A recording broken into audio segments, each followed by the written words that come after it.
him. And you know my motto, don't spend money if you don't have to. I ended up dating him for a year before actually calling it off. Gave me time to watch what I wanted. No subscriptions. It's actually pretty smart. It's not nice in the end, but it's actually also pretty smart. We all exchange glances, a little shocked. That's foul, man. Hey now, we all do stupid things when we're young. Young?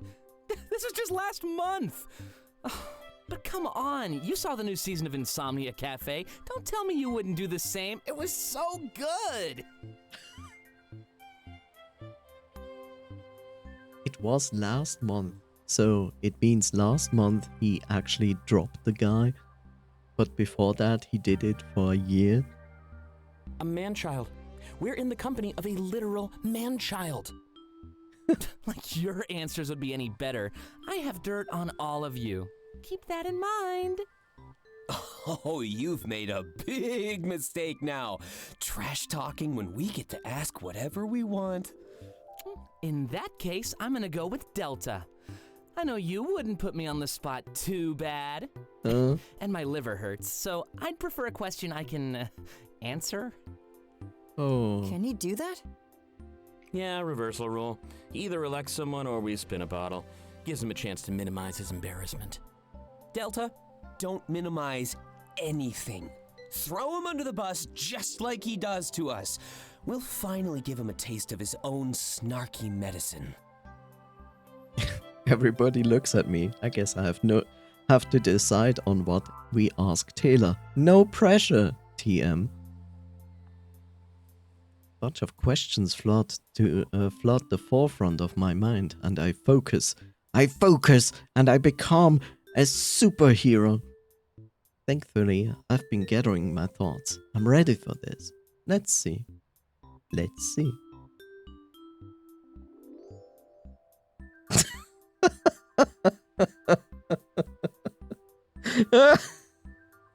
No pressure.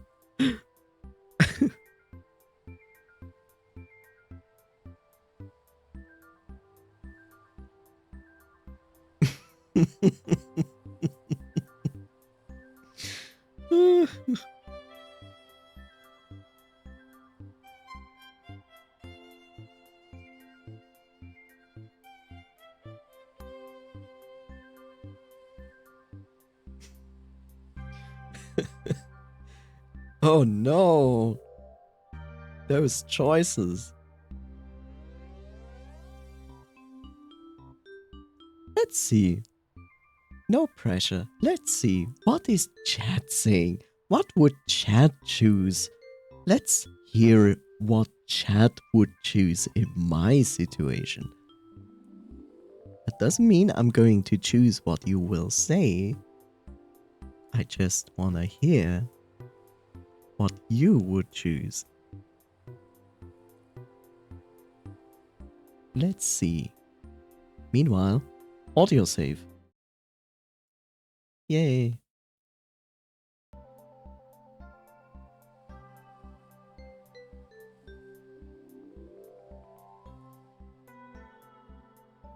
No pressure at all. Verve noise, coffee siphon, potentially Asla.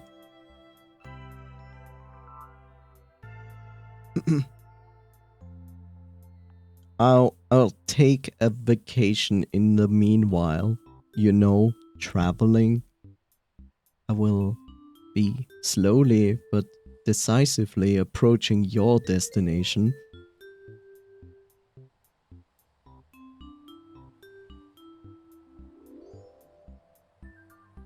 There we have one. Come on, bit of a noise. It's just one decision.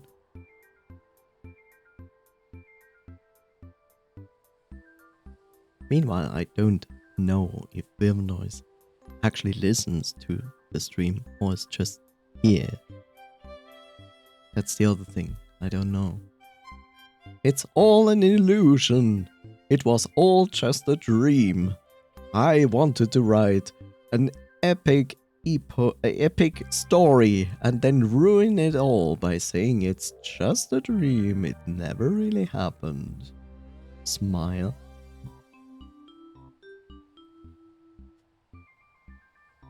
Depends. Yes, it depends on what you are choosing. Many choices, yes. Welcome to life, where it gives you choices, and you pick one.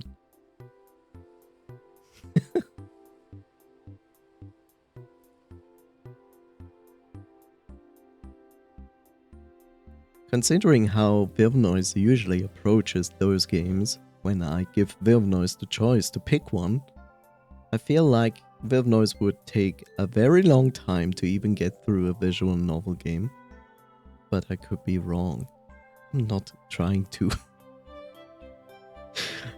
That sounds so bad. Why do I say that? It's like I don't want to, like, bad talk you, Vivnoise. It's just so interesting to see that you're always so indecisive when it comes to those things.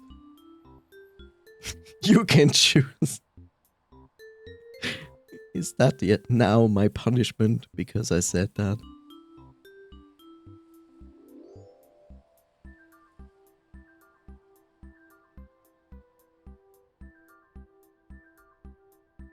I really don't mean actually this in a bad way, Vivnoise. It's just something I observe and make a conclusion out. Sounds good to me.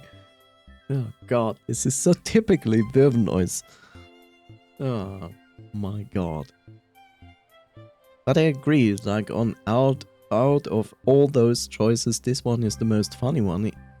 At least from my perspective, so what are the last 10 pages in your browser history? In my case, I always can say like, I don't have that because I do not save my browser history because I'm smart. No, absolutely not. At least let a man die with some dignity. Never. Tell me about that MSG page.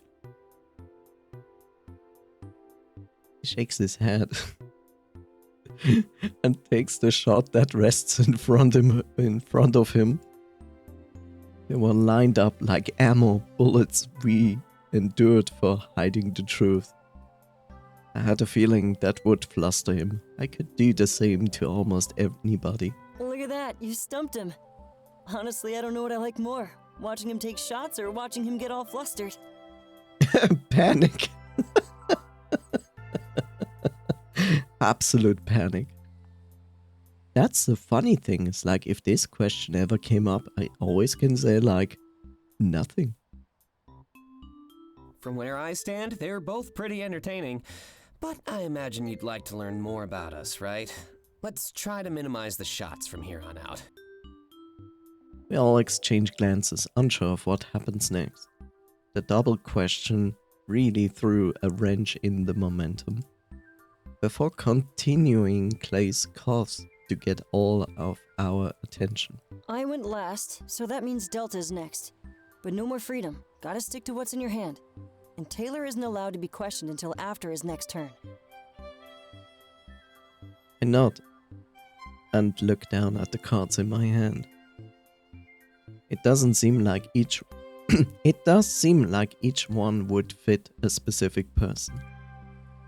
Clay's targeted Tyler, so I'll try the same with my next move. Let's see.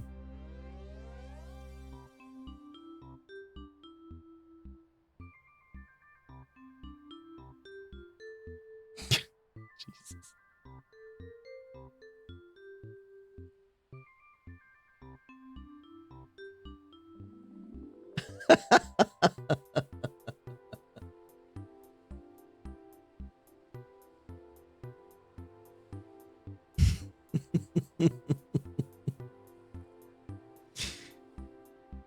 Yeah, this is the most interesting one here. Because this is like more or less obvious. mean, this is also interesting for facts, but this one is more amusing.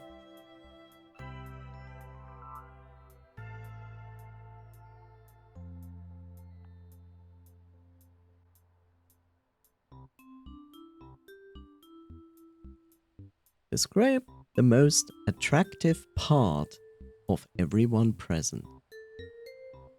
Wait, seriously? Way to put me on the spot, Delta. See, now that's the kind of question I've been waiting for. Always a good idea to throw praise at your friends. And I finally get to hear what Dante likes about me. I've asked him for years, but he always acts ignorant. That shot is getting more and more tempting.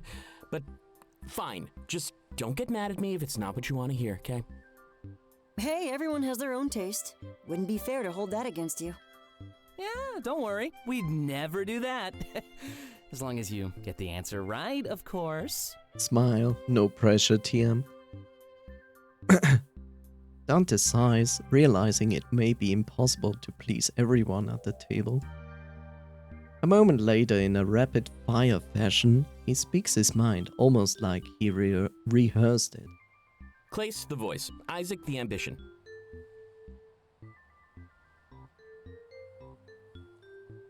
Taylor, the confidence, and Delta, the willingness to take risks.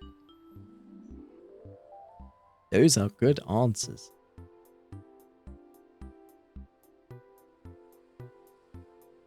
He smiles after he finishes, like he's proud of his answers. Oh, that was honestly great. You admire my ambition? Yeah. Someday I'll have a work ethic like you. I spend more time looking at memes than writing. Same. That's one of my favorite things to do. I'll say I'm gonna sleep, but I'll just stay on my phone all night. You're both terrible. Stop it. Like, memes are funny, but they shouldn't take up your sleep or something like that. In all honesty. A connoisseur, I see. Oh god, he's not better. Only the best. And if you're nice, maybe I'll share. He smirks before continuing in the game. Looks like Taylor is next. That means your immunity is worn off, too. Oh, sweet. It's time to get my revenge. Bring it on, dude. I'm sure I'll never recover. Taylor inspects his cards and then whines audibly. Not fair. All of these are so wholesome. Can I just swap cards with somebody else? No, it won't kill you to be wholesome for once. Just once? It really might. Hey, make your move before I call the stalling rule. Wholesome. Fine. Let's see here. Tell us about an embarrassing fact or experience. At least this one has potential to be juicy. That one seems like revenge to me, man. Clace, no need to answer if you don't want to. Oh, it's fine. I just don't know my answer yet. I'm no stranger to scandals, so this casts a pretty wide net. Go ahead. Take your time. But not too much. Remember, the rules apply to you too. Are you sure you don't want help with this one? I know you had some pictures and videos leaked. Uh-huh.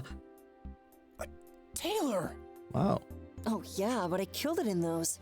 Not embarrassing at all. That's confidence. You want me to start a timer? Oh, no need. Just let me figure out how to word it. Strikes a thinking pose before starting to speak. Well, I guess this one is just an embarrassing fact about myself. But I'm pretty sure I owe my entire career to a fluke. Wait, really? Yeah. Well, it goes a bit deeper than that. I had my first vision when I was about to turn 13. You know, just like we all did. No real difference.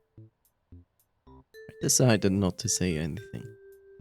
The odds of meeting someone without a vision are so low, I can't blame him. There's no real reason to assume that someone at the table of 5 didn't experience Komorebi. But in my vision, I'm older, with a lot more experience. I had a lot of albums out and a lot of songs to pick from. No way. Yeah, totally. I got started by stealing songs from my future self. I mean, I guess it's not really stealing since I still wrote them. But I entered the school's talent show that year with an arsenal. I got scouted right away, and I've been working ever since. Oh, they made you do all that since you were 13? Child work. Well, they adjusted my courses to incorporate singing and dancing. I wasn't doing more work. The work was just tailored a bit better. Interesting. I figured you went off to an idol academy or something. I did, but that came a little later. And you're all milking 10 questions out of 1 here. Maybe you should be sticking to the rules you were enforcing. Fair enough. It's just an interesting story. But a bit embarrassing, so I just keep it to myself. If I told everybody, then the bad press would start flowing. I'd hate to feel like I have to defend myself all the time. Oh, didn't think of it like that. He stops to think, and he stops to think like he's choosing his next words carefully. If standing up for yourself was bad press, my reputation would be ruined. Don't let people walk all over you. Others will see the prince and follow suit. Dante leans forward, a little shocked. Taylor gave good advice? This really is a special day. We all laugh as the game continues. I had my doubts at first, but Dante was actually right. This night is proving to be just as special as it will be memorable. Will we now go back to the interface? I guess not. Jesus, it just keeps going. Never stops. This is the end. This is the 48-hour Komorebi stream. I lay on one of the couches and stare up at the ceiling. Dante and Taylor do the same while Claes and Isaac lie on the floor. Okay, so there's the word lay and lie. While lie also means not saying the truth, it also can mean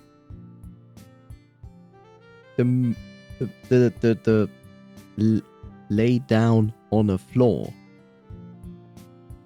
So why did we just have lay on a couch with the actual word for laying down, lay, and then in the next sentence they say like lie on the floor? It's basically the same thing, but it uses the other word. And like by how I learned English, how English was taught to us, lay is the word, the thing for being on a ground, be on something, that's lay. And lie is saying not the truth. So I'm always confused when English uses lie and not lay to say what it is laying. It's like, why?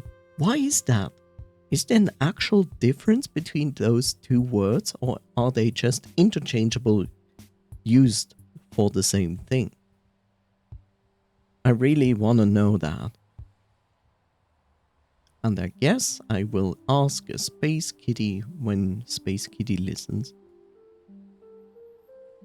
It was basically unspoken, but we all decided to take a quick breather. Hey, how'd you two meet anyway?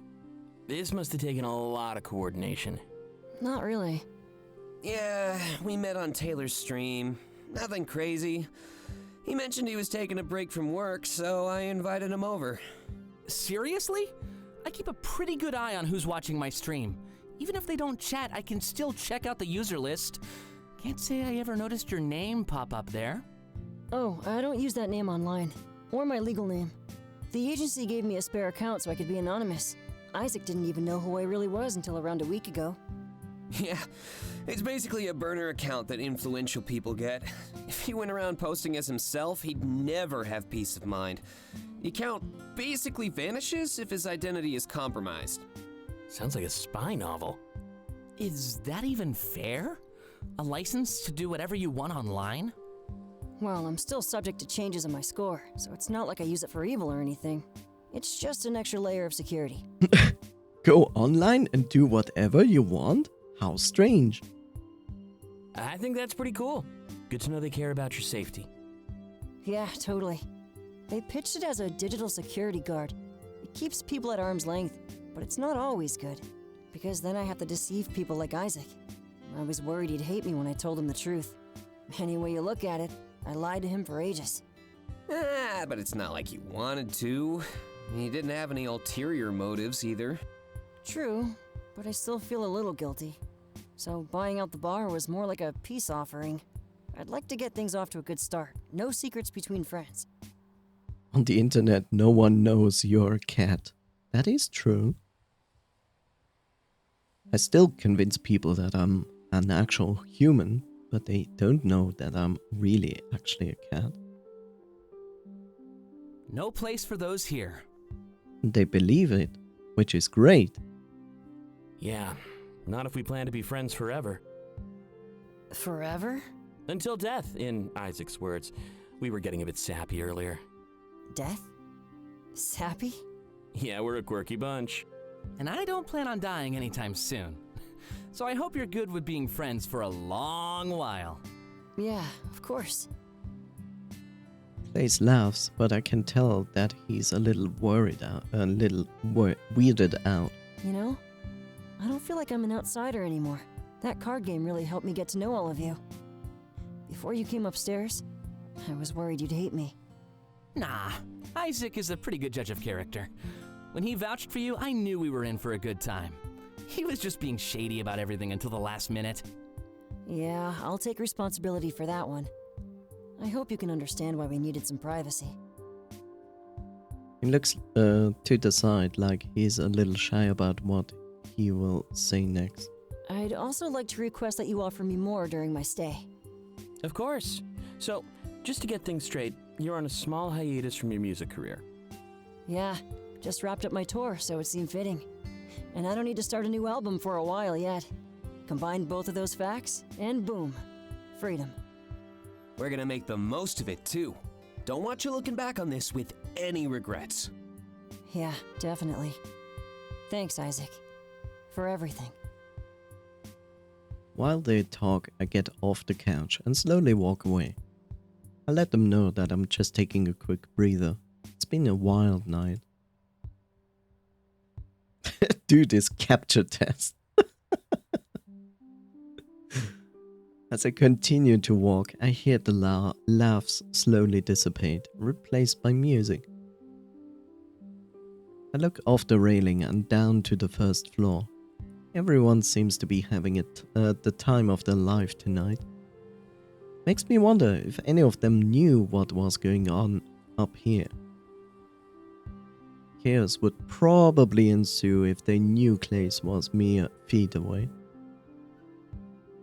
I don't know much about him, but I know that he could easily draw a crowd. That's probably the most important quality for someone in his line of work. Experience heart-to-heart fragment. Clace 1. Sure. I stand in front of the railing, watching the activity on the dance floor. It hasn't been too long since I arrived, but I'm starting to feel a sense of home. There's just something about this place and these people. I feel at ease.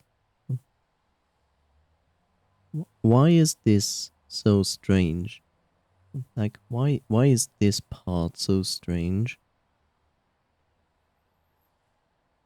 You know, I get the feeling that the nostalgic filter actually basically like erases certain words and sentences and replaces them with something else. Like, this is weird because it's always like good font, and then it's this strange thing going on here. It feels almost like they actually have a second font going on top of it that is only shown with the filter on, you know? I'm even able to establish a rapport with people I'm even able to establish a rapport with people I've never met. It's like the weight that hindered me back at home was completely eliminated. This could be a honeymoon period, of course, but I'm going to enjoy every second. Clace approaches me, startling me out of my reverie. Hey, how are you holding up? This is the first time I've seen you away from the rest of the group. We're all having a blast, you know. I hope you feel the same way.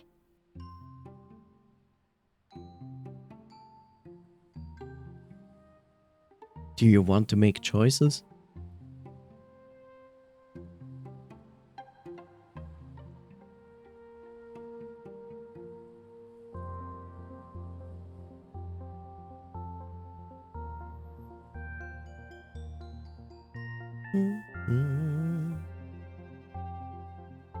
Remember 5 hours streams. Smile.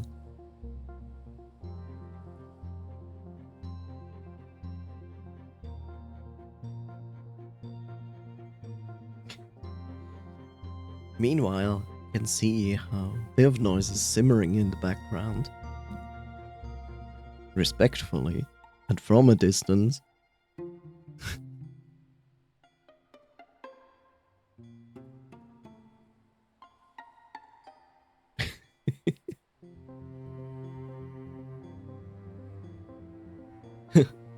Ah.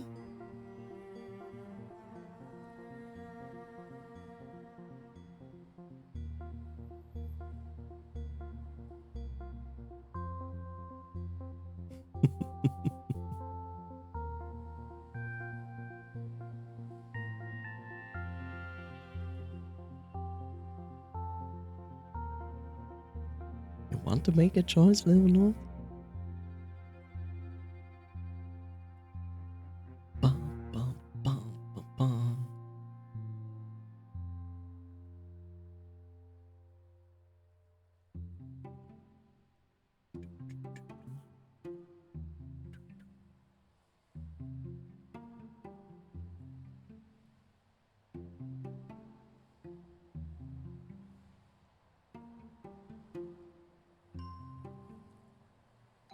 Bum, bum.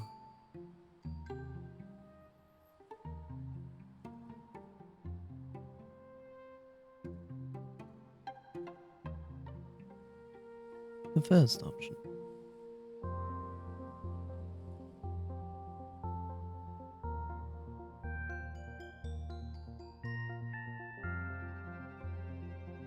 Last time we did.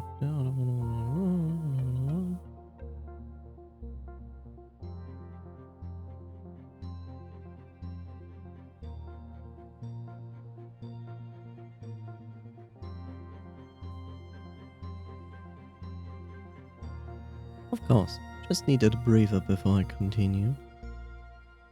Oh, good. I was starting to worry. Things were getting a little intense, I'll give you that. But I'm glad you're not tapping out. We're just getting started. Why is everybody an alcoholic in this game? Gives me a soft smile before taking another sip of his drink. I thank him for coming over and check on me, and I expected him to leave. Much to my surprise, however, he stays beside me, enjoying my company. We watch the dance floor together, and I'm a little flattered. Someone of his status choosing to spend time with me? As that thought consumes my mind, I can't help but to ask him. Status? And what status do you mean exactly? People say that all the time, but they have no idea what this industry is like. I can guarantee that you'd outrank me tenfold if we compared our scores. People like me, artists I mean, are known for having awful scores. Art has always been about challenging the status quo, at least to me. The system hates that, and every new song is a nosedive for my score. Makes sense. I tell him that I'm not talking about the system. I'm talking about his fame and fortune as a pop star. However, I'm not bit surprised that his score is low. Oh, jeez. Now I'm embarrassed for going off on a tangent. Whenever somebody mentions status, I always think about the system. We're just numbers in a computer. Fame and fortune will always come second to that. Takes another sip from of his drink. It goes against my values to treat one group of people better than another, too. So this status that you're talking about is from the outside looking in. When I watch you and your friends, I'm actually pretty jealous. He's envious of us? I ask him to elaborate. Why don't you understand that? It's strange. At this point, I think the alcohol is elaborating, not me. But everybody dancing down there, I bet they wish they could be up here. They'd probably even abandon their friends and family for a life of luxury. And by the time they regret it, it'd already be too late. Once you get into a world like this, there's no getting out. You're just there, watching them, and wanting to go back. You know, I could tell that you and your friends were worried. It was clear. You didn't really know if you'd fit in with me or not, but honestly, I was terrified that I wouldn't fit in with you. He scoffs. I said I wanted to have a good time, and now I'm bringing you down. Let's make a deal, all right? Drop the whole status thing between us. That's not something I can ask of them, but I know I can ask it of you. He motions down toward the dance floor, and I understand what he means. Especially now that people are starting to recognize his face. They look up from the dance floor, taking pictures of us. Just like they want to be up here, I want to be down there. That velvet rope keeps me in just as much as it keeps them out. For my safety, they always say. Like I can't take care of myself. But I hope that you and your friends can change that. I don't have to be up here alone anymore. I can be with all of you. Hold on. Let me get this over with. It's rude to keep an audience hanging. He leans over the railing a little bit, blowing a kiss to the crowd. With a smile and little pose for the photos, it seems like his work is done. They cheer, but it's peculiar, like his personality changed just for the crowd. Well then, let's get away from all those prying eyes. If I'm not mistaken, you owe me a few facts about yourself. Here's the thing, it's not peculiar, by the way. Here's something you should keep in mind. If you ever see someone more famous or whatever, in whatever media, especially on TV as well, don't take them directly as you see them. You will most likely encounter people that you see in media where you go like, oh, I don't like this person. Like the way this person acts, it's rude and it's not nice and so on. Don't put them right away in this category of like, that's how they are as a person in life, because most likely you are wrong. I can say that because literally there was a moderator on TV, and he's known for being very outward, but he's also like pushing a little bit in the direction of like a little bit rude, you know, a little bit haha for the show, for the TV, like making people a little bit uncomfortable, and it just gives you like this feeling of like, this is a rude person, like I wouldn't like this person in real life. Fun fact, met the same person in real life with his family, and they were completely different. They were a very nice person, never rude, a good father, and that just should tell you the same thing that the wonderful saying says: the cover of a book doesn't... How do you say, like, the cover of a book doesn't define it? Don't judge a book by its cover. There we go. And that applies as well. It's like, it's not peculiar. Like a lot of people, when they are within the spotlight of any media or anything, they usually change like behavior to things they might also never do in actual real life, just so for the show, for being like that in the spotlight. Not everybody is like that. Of course, you will also find people that are looking like assholes on TV or media, and they are like an asshole in real life. Of course, there's always exceptions. So yeah, it's not strange behavior, I feel, that we see here right now in the game. And following back to the core of the area of the VIP deck, we sit down across from each other and he leans back, stretching. Dante, Taylor and Isaac are still hanging out. Their distance provides us with privacy. He rests his empty glass on the table between us and then stares at me. I can tell he's trying to get a read on me, like he can tell just from sight. With a quick shrug, I rest my back in my chair and wait for him to speak. There's something different about you. Maybe it's because we're both fish out of water here. Lost and clueless, but lost and clueless together, right? Another smile. I give him one in return. Bonding over a shared struggle makes sense to me.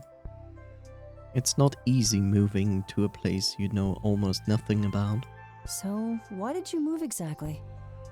I know your friends are here, and Isaac offered you a room, but yeah. Running away from something? Looking for something new? I tell him it's a mix of both, honestly. At home I felt held back. I needed a big change and more freedom. I also don't know what I want in life, so I guess it's an excuse to find myself. Find yourself? I've been there, and it's not really what you'd think. Sometimes, finding yourself just means realizing how lost you really are. In the face of something like that, blissful ignorance almost seems preferable. Might just be the alcohol, but that sounded rather profound. Calais immediately leans forward, giggling at what he said. I am so putting that in my next song. Look, we just met and you're already inspiring me. Let's have another drink, alright? I like where this is going. He quickly scurries to the bar and prepares 2 glasses of wine. Carefully walking back, he tries his best not to spill anything. But if you put wine in a glass, you don't fill it to the brim. That's insane. That insults not only France, but me as well. Sitting down with a smile, he places the drinks on the table. Thanks for opening up to me, by the way. It's enough to know your reasoning. I shouldn't pry for specifics. If I keep making you talk about your past, you'll never move on from it. So, let's have a drink to the future, alright? And not the Komorebi, but the future we make for ourselves. No need to base our lives on all of that metaphysical nonsense. Been listening since my last message, by the way. Oh no! God damn it, Asla, why?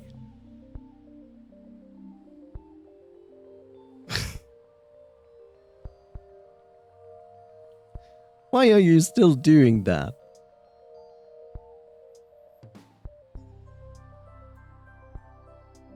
No, stop it. That is abusing the system. And I mean our system here. God damn it, Asla. Why?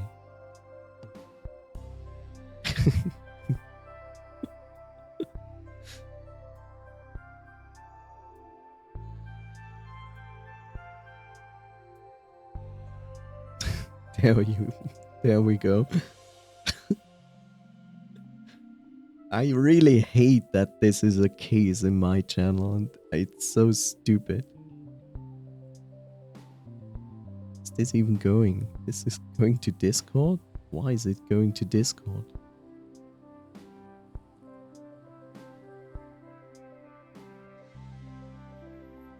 Okay, what am I know you're playing this game right now because I peeked at Discord for a second. You were talking about this guy having like chess experience, chess club. Figuring out the Swiss borders in CK2. Okay. I see. Ah, okay.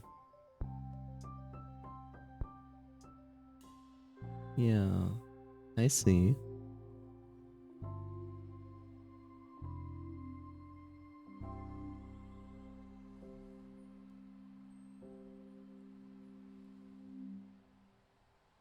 Yeah, that small little country, right?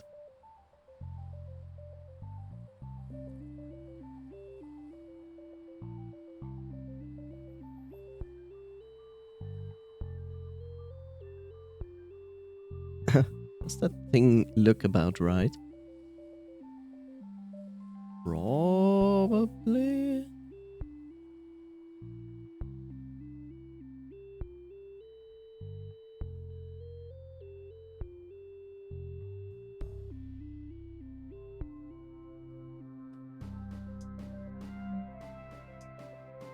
I mean...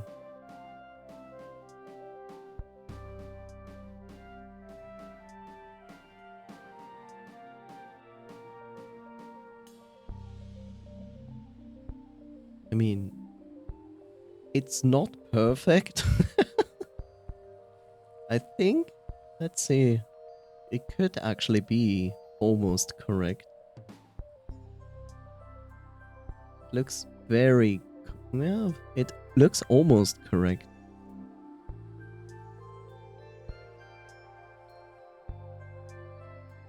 It's a bit rough around the edges.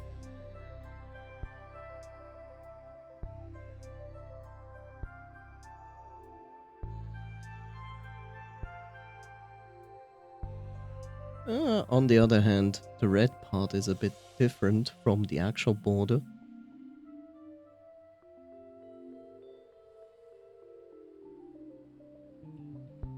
Yeah, I guess it's pretty accurate.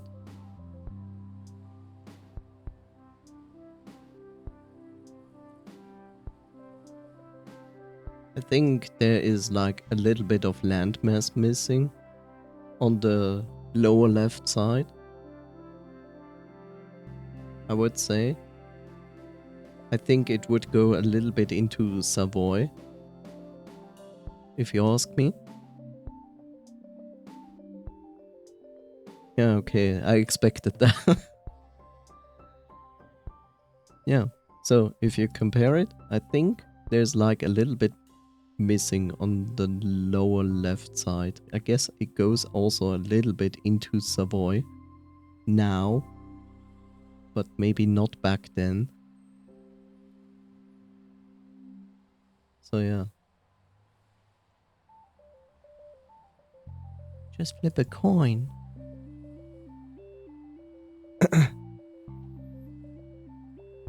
Goes into Geneva, but not Savoy, looking at my map. Well, Geneva is part of Switzerland. Border is halfway across the water in real life. Yeah. Hey, Asla. Here. So, there's the word lay, and there's the word lie. While the second word actually means not saying the truth, it also can be used for the same meaning as lay. You know, you lie down instead of you lay down, you lie down. Is there a difference? Because it seems like people use lie interchangeably with lay. Is that correct? Because it always irritates me when people say this instead of that. If you know, of course.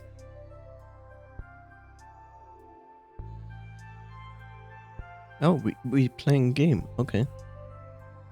I raise my glass and we drink in sync with another.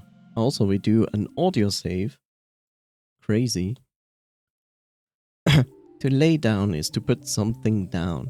To lie down is to put yourself down. So it only applies to yourself.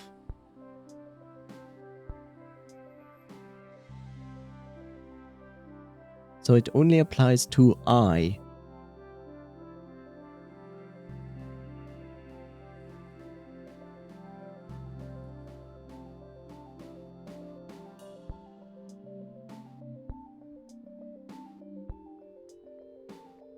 You don't lie down bricks. You lay them down. So even if you write something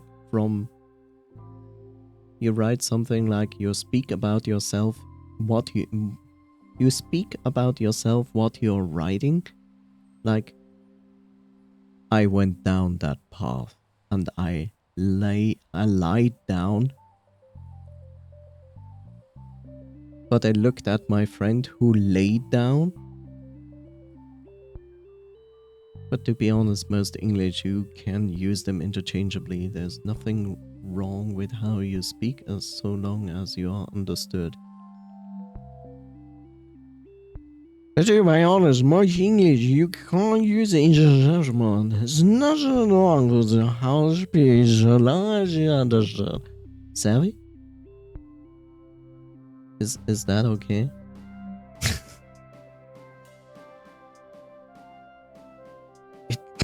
I took a bit of a lie down. I laid down to sleep. I laid down some raw facts.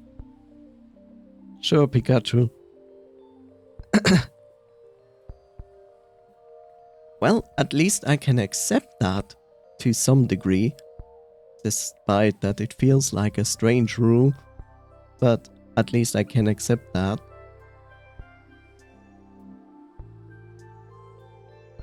Yay.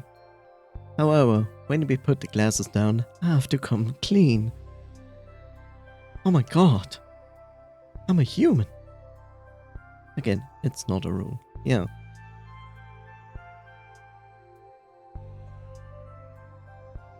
We speak in a way that we are understood.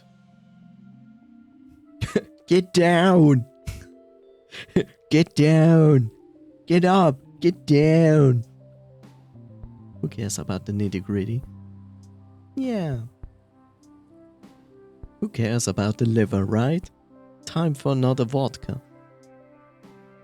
This is when I let him know that I've never experienced Komorebi.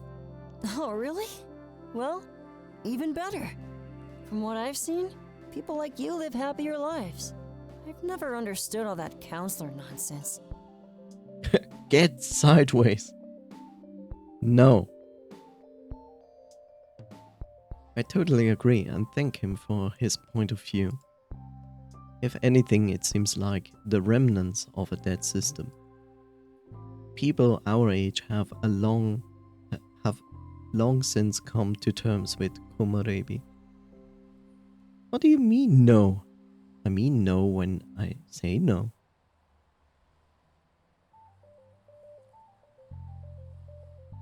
But while we're on the subject, I had to ask him.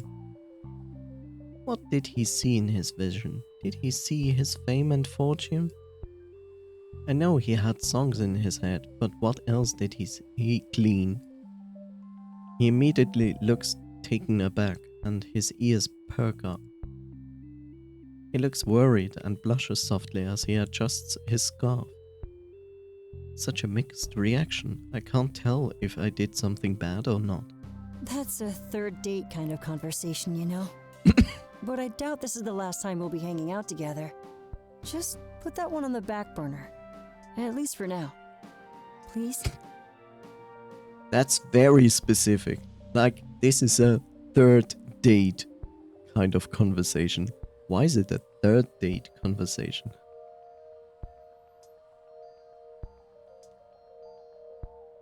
Did the universe now decide that if you manage to get the third date, it's a thing? What does it mean?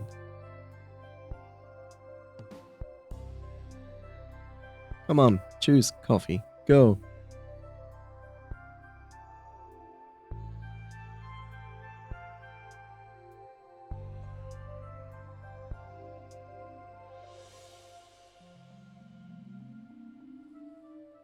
Number 2. Of course, not until you're ready. Thanks. You're really considerate. I don't see that too often. Before my hiatus, they wouldn't let me make friends or even date anybody. They said that a single guy gets more attention, and I should focus on my career. I meant one. Shit, my... I meant I shit my pants, boss. No, you chose number 2, and so it is. Wait, the industry controls his personal life? That doesn't sound good. Although, it does explain why his social skills are so rough around the edges. If this is really his first group of friends, then I'm glad to be part of it. Although... He smirks. I keep forgetting that I'm not bound by their rules during this hiatus. Like, I know I am, but it hasn't really registered in my head yet. They gave me this little break in order to seal a deal in the making. A deal? Yeah. After this break, I owe them 5 albums over 10 years. My last contract ran its course, so I actually had ground to negotiate. I'm giving them so much of my life. I guess I just wanted some of it back in return. 5 albums over 10 years. That's an album every 2 years. That's quite harsh. Then again, how is an album defined? Because some people release an album with 1 song. So yeah, if it's not predefined, you can just make 5 songs in 10 years and you're covered. Nice. Milking that cash cow dry. It's like EA. Something about all of this that seems so depressing. He's able to say it with a smile, however... Why? He's able to say it with a smile, however.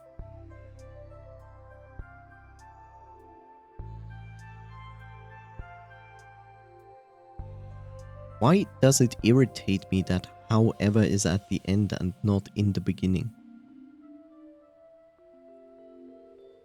I guess it irritates me because probably English is not doing the same thing as German. I would start with however, but that's how German works. He's able to say it with a smile, however, like it's normal to him. But I know that during this break, I'll make bonds that last a lifetime. The next 10 years will be nothing if I have all of you by my side. I was worried, but now I have some much needed backup. Well, thank you, Bob. Why is Frankenface C not working? Can someone tell me that? Why is this? Why? Why is Frankenface C not working? Makes me sad.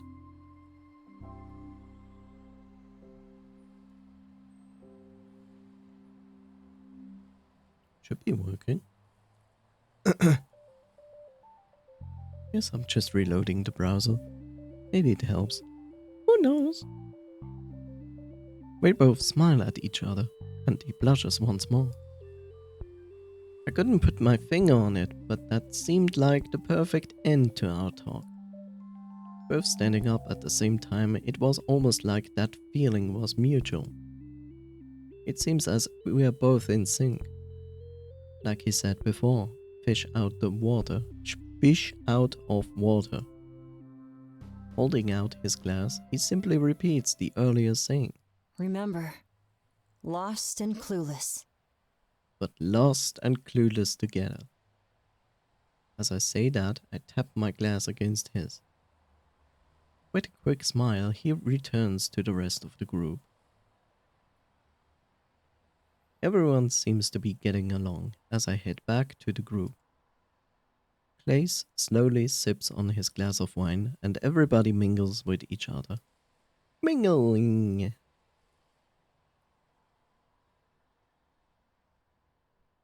Mingle is a funny word, and to be honest, The first time I heard the word mingle with each other and just mingle was actually at a furry con. I never heard it before, ever, in English. It's kind of strange. I thought it was like a typical furry term and not like a normal word other people like usually use. But I could be wrong. I'm most likely wrong. That breather definitely helped. I can't party as hard as everyone else, it seems. Welcome back. Was starting to worry you'd ditch us. Not everybody can handle a night like this. Especially you. No hard feelings if that's the case, of course. Oh, there'd definitely be hard feelings. Isaac planned this night just for you. Remember? Pressure. TM. That's not even true. He planned the night around Clace, too. Makes me feel a little inadequate. I never got a party like this when I joined the group. Yeah, I save it for the people who are worth it. Burn. Oh, mean. Justified, actually. Clace finishes his glass of wine and places it down, emitting a loud noise. This gets all of our attention, and the bickering quite quickly stops. What do you think we should do next? There's still a few hours before last call. Good question. We all exchange glances, unsure of what to do. Let's kiss, boys. No one mentions anything, so Clace changes the subject. I may have blown my cover a little earlier, by the way. We should probably sneak out the back entrance when we leave. That's fine with me. I warned everybody that we might attract some attention. What should we do if everyone starts crowding you? I don't think it'll be an issue, but just stay by my side. I can keep you safe if anything escalates. Actually, I figured we'd be the ones protecting you. Yeah, right. The crowd would eat you alive. I'm used to this, so if it comes down to it, just follow my lead. It doesn't happen too often, though. Not with the new point penalties. I'm gonna do my bits, but yeah, you are great. Enjoy the rest of the stream. Well, thank you for hanging out, Asla. It's always a pleasure to have you here. And have a wonderful rest of your night. Thank you so much. You cute bean. Look at you. All kitty-like, doing kitty things. Stay adorable. The new what? No? Yeah, public scene, big uproar, obstructing paths. If they notice us, they'll probably just watch from a distance. Pestering a public figure can net you like 10 different penalties. Really? And that's been set in stone. That's not just one of the glitches happening lately. Convenient excuse, don't you think? Crack down harder and blame it on a glitch? Oh, is it tinfoil hat time? Trust me, I've heard every possible theory about Argus. The world was dealt a bad hand and they just wanted to help. That's all. You should hear what some of the people say to me at work. They have no problem trash-talking the company they're giving money to. Well, I mean, we're not just giving them money. We're giving them the freedom to control our lives. I know it's for the greater good, but it's still strict. You can still do whatever you want, though. You're not tied down. At the end of the day, you're still in control of your score. Yeah, but there's a lot of incentive to be an obedient drone. A bad score can literally destroy your life and your social status. Well, not always. What do you mean? My score is pretty awful, especially with all the partying I do on tour. That is so not fair. Tank your score and they still let you buy out a bar? If any normal person tried that, they'd just be laughed away.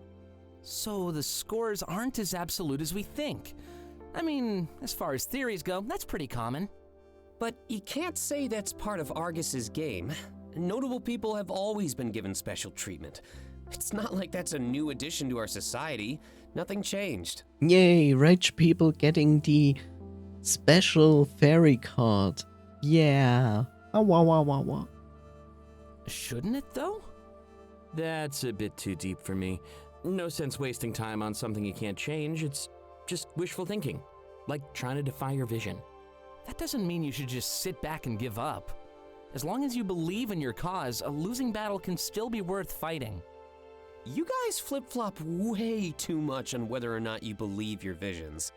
Us and the rest of the world, Isaac. We weren't all given a bright one like you were. Everybody looks shocked and exchanges glances.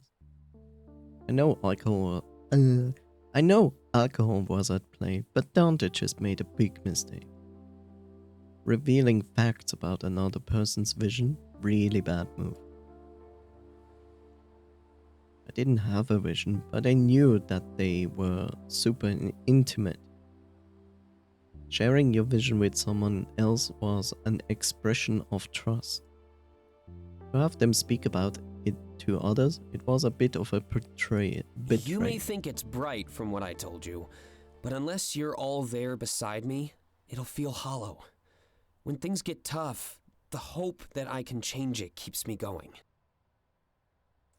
Dante shakes his head upon realizing his mistake. I'm sorry, Isaac. I didn't mean to speak for you. It's fine. I'm among friends. I would trust all of you with this stuff. Just not now. That's fair. Anyway, let's go back to Taylor. You've heard every theory. What are some of the worst? Aliens? Excuse me, people actually believe that? Oh, totally. I see it everywhere. Whenever something weird happens, people on the internet will say aliens. And I do have to admit, Komorebi is pretty high up there on the weird scale. Yeah, but aliens? They have come here to annihilate us and give us group hugs. Hey, I never said I believed it. I think the deterrent theory is way better. The what? Oh, I know about that one actually. Right before the first visions, world tensions were high. Everyone thought we were moments away from all-out war. Then, all of a sudden, Komorebi steps in. We don't care about fighting each other anymore. We have a new common enemy, the future. Yeah, that makes sense to me. It's not something you can take, like a nation, and it's not something you can force, like an ideal. It brought about peace. Whether random or created, that's still the case. I don't think I can buy the theory that someone created Komorebi. It would be impossible to manufacture something like that, right? I don't know about that one. There's always a scientist that tries to play God, you know? Like I said, I'm more inclined to believe that theory. Doesn't mean I believe it. That's fair. I did hear about some crazy experiments in Switzerland. Yay! Hooray! We have created God! Nice. Bow down to your new gods from the ethereal void beyond everything. That's why we have CERN, you know? We shoot particles at other particles. At some point we create a black hole, artificial black hole that goes into the void, back to the old gods, and then they bring you visions of the future.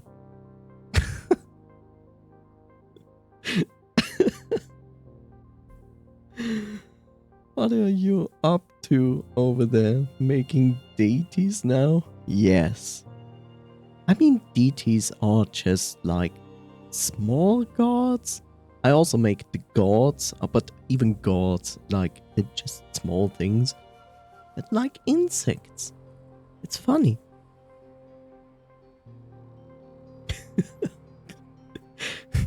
I expected many things from this game, but I didn't expect this. Oh my gosh. And hello, Ebitsun. How are you doing? Welcome to the stream. How are you doing? Oh man. We have created God. Yeah, they're always up to something over there. I know they were obsessed with contacting another universe for a while. Yes, we were. Good that you know Our past, future, present. Switzerland mentioned. Yay! Did that ever go anywhere?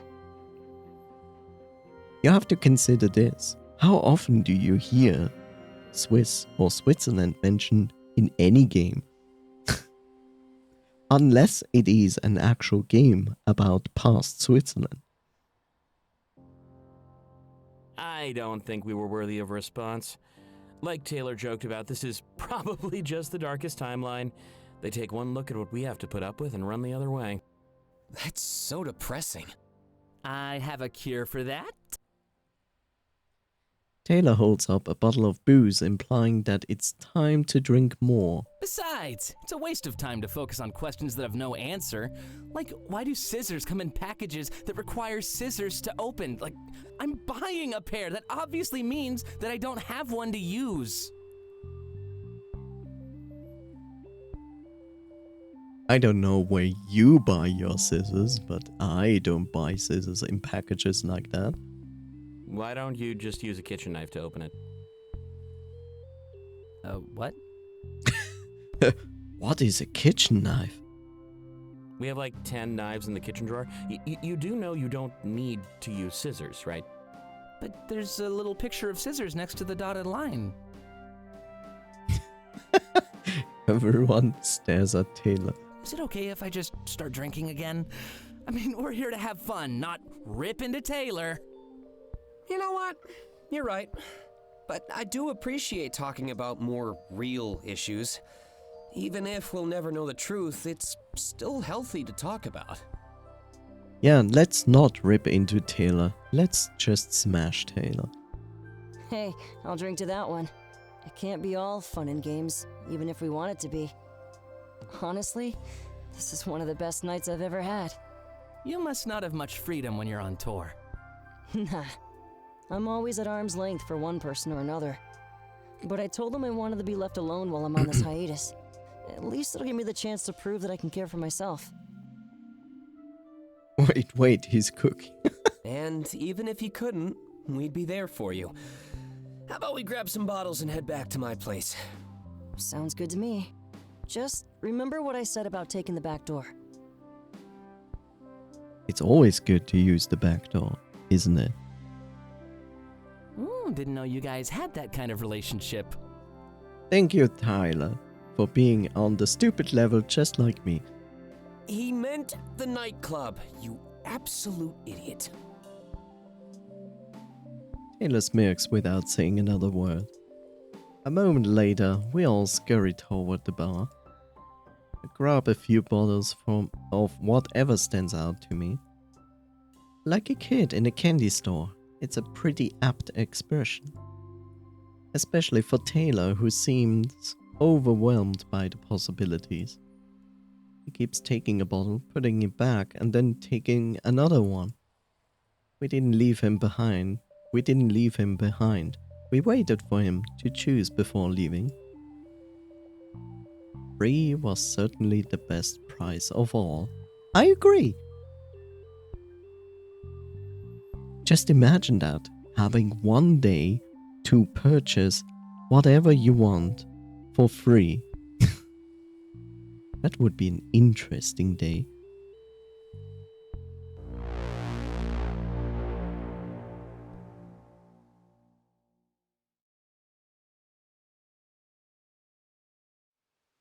Are we going back to the interface or no?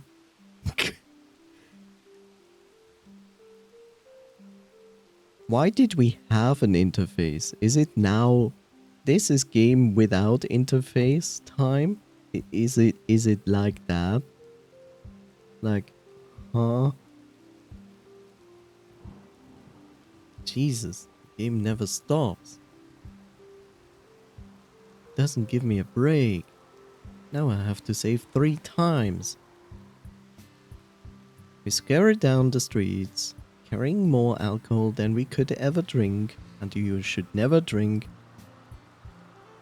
But it was all paid for, so there was no point in letting it go to waste. What are they doing at the club with the leftover alcohol that was already paid? Are they giving this to the staff? I wonder. I would not be trusted with such a power. I bought Norway.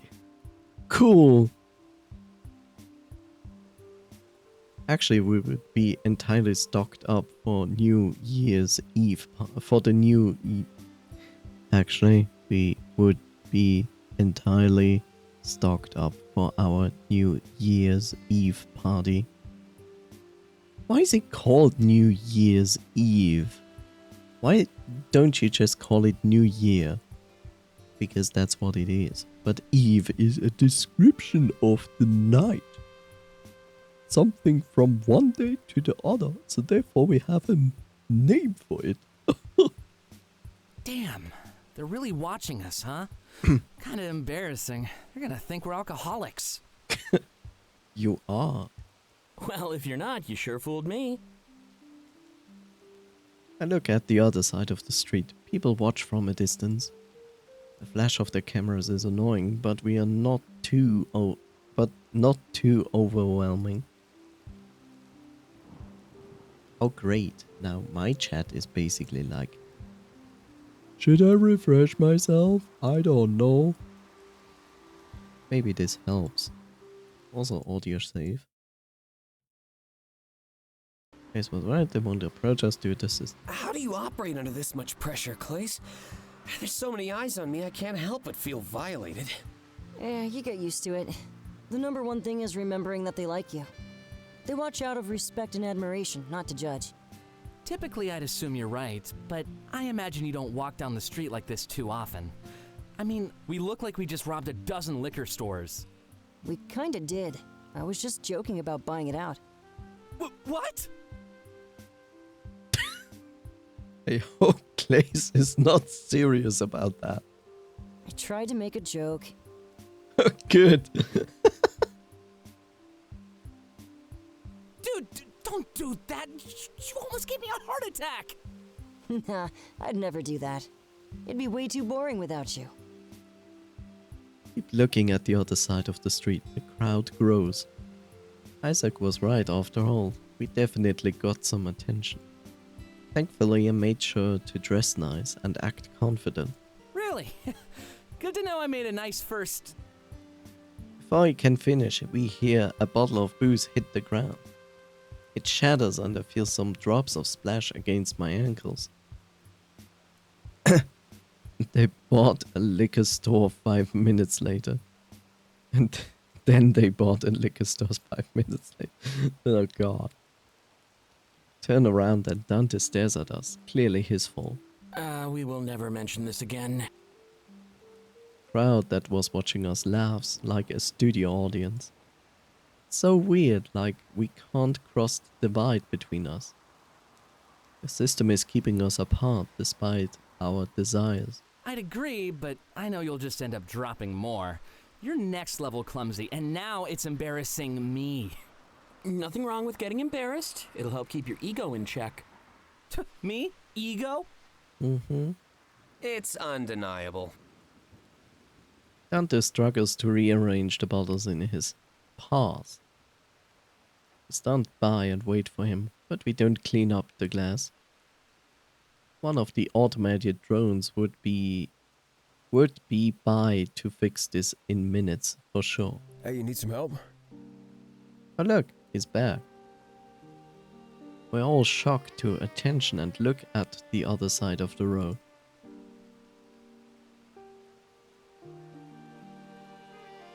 Why does this character exactly always get the sexy saxophone music when he shows up? It's getting hot in here. Is that just me? Remember this voice? This voice was the one who played the big muscly character in Winds of Change, the white one.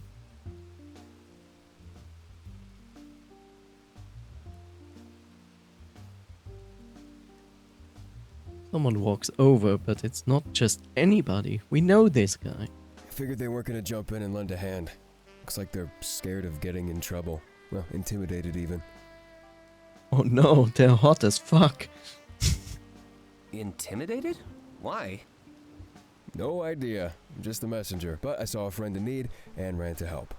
Guess the system doesn't like good Samaritans. Well, it's not that. Our friend here is kind of famous, so they want pictures. The system is actually protecting us from a stampede. Oh, famous? Really? Been here for a day and I'm already making connections? I'd be super jealous back at home, you know, if we cared about that kind of stuff. Kneels down beside the broken glass. I failed the besides. Running a couple fingers through the pool of booze, and then he then tastes it. We all look at each other confused and a bit concerned about health risks. Ugh, you drink this stuff? Yeah. Tastes disgusting. Yeah, but it makes us happy. That's the best description for alcohol. It tastes disgusting, but it makes you happy. And feel terrible the next day. Well, not for every alcohol, but most. Most alcohol is like that. I could say the same thing about coffee. It tastes terrible, but it makes you happy. And feeling less hungry. And also sends you to the toilet. Good job. Is this Argus's doing? Make you happy with drinks so you don't fight back? What? Well, just some food for thought. Or drinks for thought, I guess. Here, let me have some of that. What do you mean coffee tastes horrible? Coffee tastes amazing. Won't take this blasphemy. Can't believe this slander against coffee. There we go. Go, fight, be good. And don't forget to do the...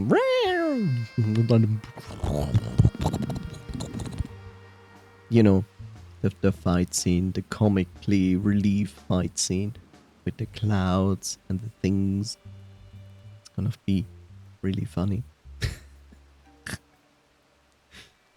Ah, yes.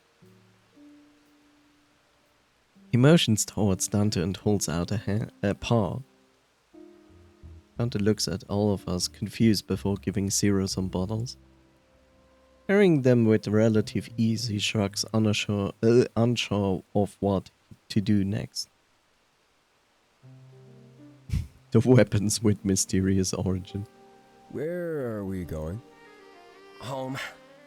Well, I don't want to intrude on anything. I'll just help you carry your bottles and then go on my way. Let's call it even for the food you've been giving me. Sounds fair. Are you sure we won't get in trouble? No.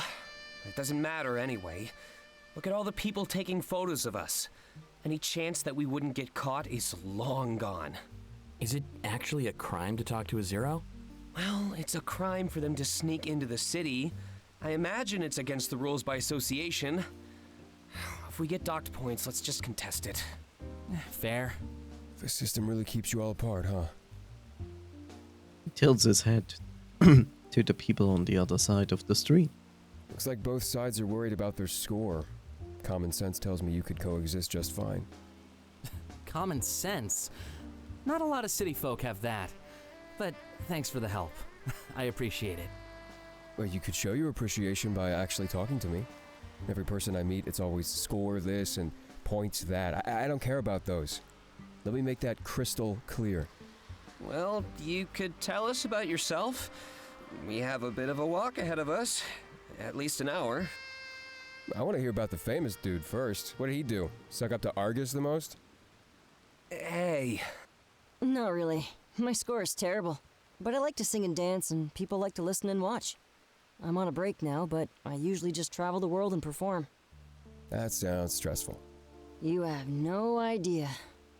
I'd suggest easing up on the Argus hate, though. There's no need to draw attention to yourself.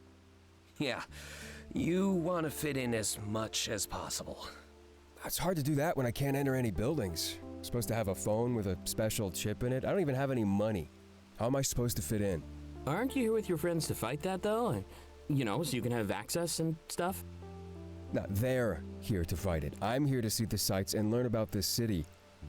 There's a lot less green around here. It's super depressing. Suddenly I remember the pamphlets that I was shown earlier today. This might be a good time to get more information from Zero. Something told me we wouldn't make a habit of hanging out. You know, you could potentially ask for his name. He's not a 0, he's a 10. I poor attempt at a joke. It counts, it's okay. I decide to ask him in an effort to make a productive conversation. Unlike me. The perspective of an outsider is always good. It challenges your views. He seems to dislike Argus, but does he really believe the things I read? Pamphlets? Wait, which ones are you talking about?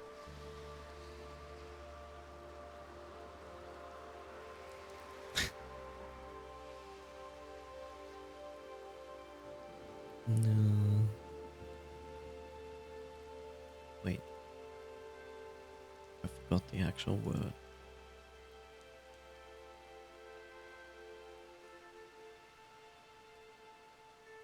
Ah, yeah. You wanna hear that? So, pamphlet is the English word. The German word for it, there are a few words for it. There's Broschüre, Flugblatt, Prospekt, Heftchen. But it's kind of funny, it's called pamphlet, and we call it something like prospect, which is like prospect. Basically, you could literally translate it to prospect. I don't know, pamphlet sounds always so weird to me. I can't even tell why. Let him know what I heard. They believe that Argus is responsible for Komorebi.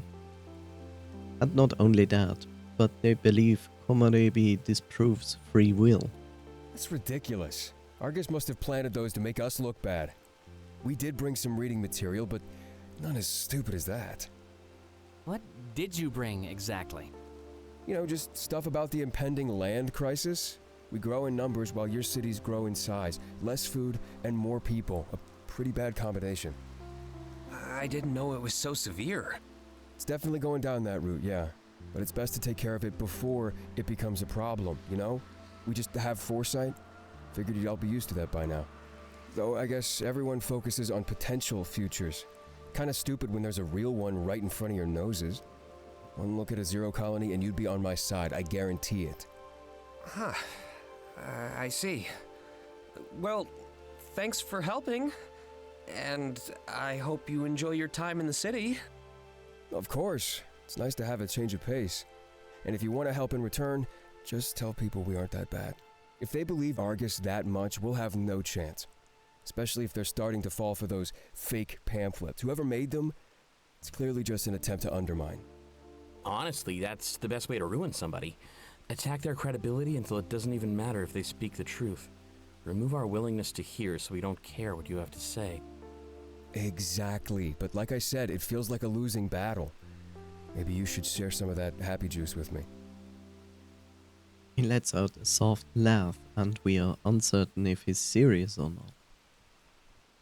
But since we've been walking the entire time, we've lost the crowd. That's actually good. Imagine the crowd is actually following you and they would know where you live. Like, ugh. Happy juice, yay! Happy juice, right. There are so many different kinds of happy juices out there, right? The return to privacy and anonymity was a welcome one, to say the least. How much farther is it? Maybe 5 more minutes? Alright. This is turning into quite the workout. I'm thankful that I got to make some new friends, though. Likewise. And you're moving in with Isaac, right? Guess I'll have to come and visit more often. Oh, that'd be awesome. But I can come to your place for that stream we talked about. I think a lot of people would be interested in watching it. You're telling me. Just be warned that I say a lot of stupid stuff. You kinda have to turn off your filter to fill dead air. I watch you all the time. Trust me, I know. Let's settle on a date and time, and I'll get them to make a press release. The more hype we can build leading up to it, the better. Sound good? More than good. I never watched Taylor, but this has me interested. Yeah, you never watch. You just leech off of my viewers. It's a good life. We laugh as we continue to walk home. Zero is rather quiet, though. He's probably just not sure where he fits in, but we still appreciate the help. By the time we make it back home, he barely says another word. Hey game, do I get my interface back? I wouldn't mind that. You know, kind of. No? Okay, fine. Fine. Me. Wow.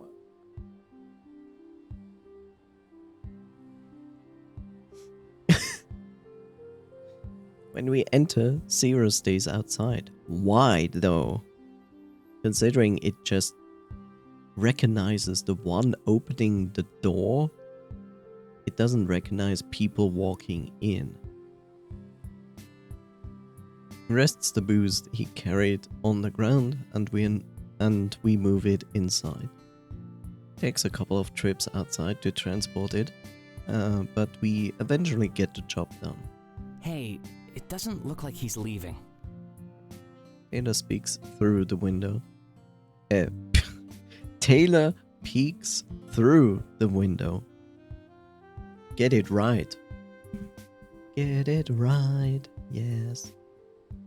It's a bit odd on both Taylor and the Zero's part.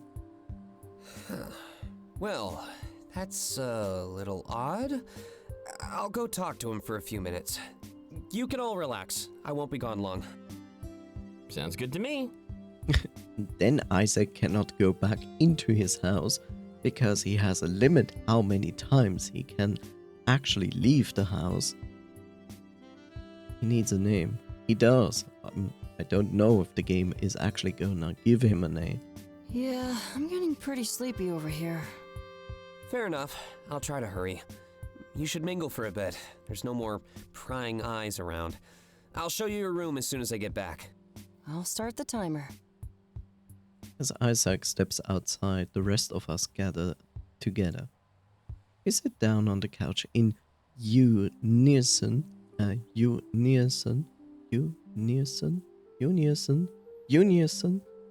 let out a loud sighs. I'm getting old. Oh no, he's getting old. Poor baby. Getting? Funny. Dude, you're 23. You're not old, you're just dramatic. Clace is absolutely right. Oh man, now I'm 20, like 1 or 2 years more, and I'm basically dead. Speaking of dramatic, you sure know how to draw a crowd, Clace. I was worried they'd cave and start swarming us. Nah, they usually behave. Even without the system, I'm sure they'd still respect me. The relationship I have with my fans is certainly, unique. Because of those leaked photos? Sure seems that way. Watching them stare at us felt so surreal. Hopefully it doesn't happen again. Well, even if it does, you get used to it. But I'd be down to go somewhere more private next weekend. And it might be a good idea to avoid that Zero if we can. Why not hit up the Wayfarer? It's pretty dead in there, and I love the Atmo. What's that? A pub, and a pretty good one. Cheap drinks, and they don't mind pouring extra. Sounds good to me. Honestly, a nightclub may not have been the best first choice. I hope you can forgive me for what happened after we left. Don't worry about it, Clace. And I heard you suggest the Wayfarer? Whew, I'm so down. After tonight, I could definitely use a more relaxed outing. Looks like Isaac is back, and he kept his word of not being gone for long. Ugh. He sits down on the couch with the rest of us and yawns. I'm just going to die here now. I think I've used up my social energy. It's all over for me. Yay, even more alcohol. Just not tonight and tomorrow. Just a week away. See, that's my usual reaction to alcohol. I drink alcohol and then I'm getting tired. That's my normal reaction to alcohol. I'm not this person, this other person who drinks alcohol and becomes far more social and more energetic.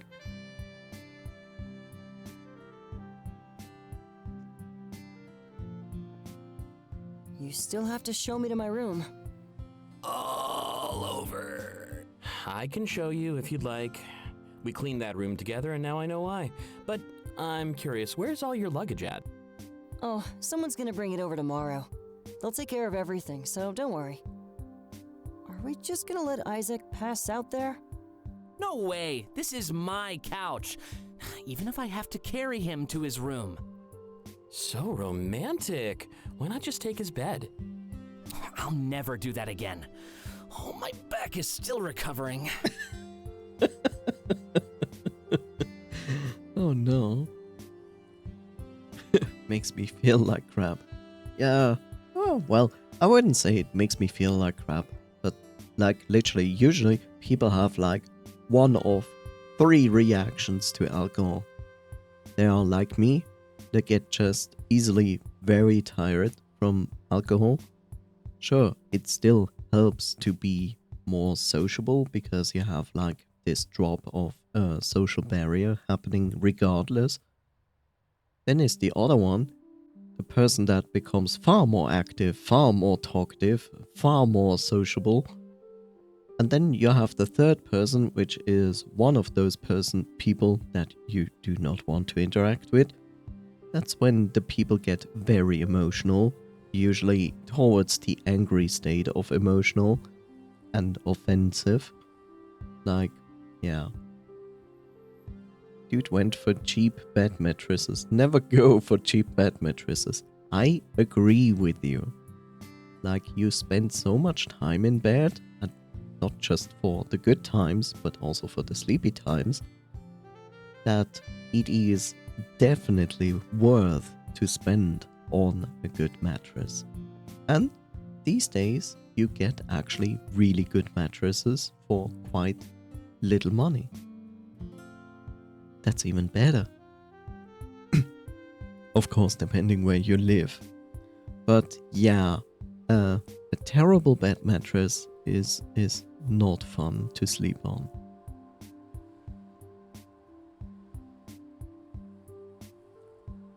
Wait, you've slept in his bed before?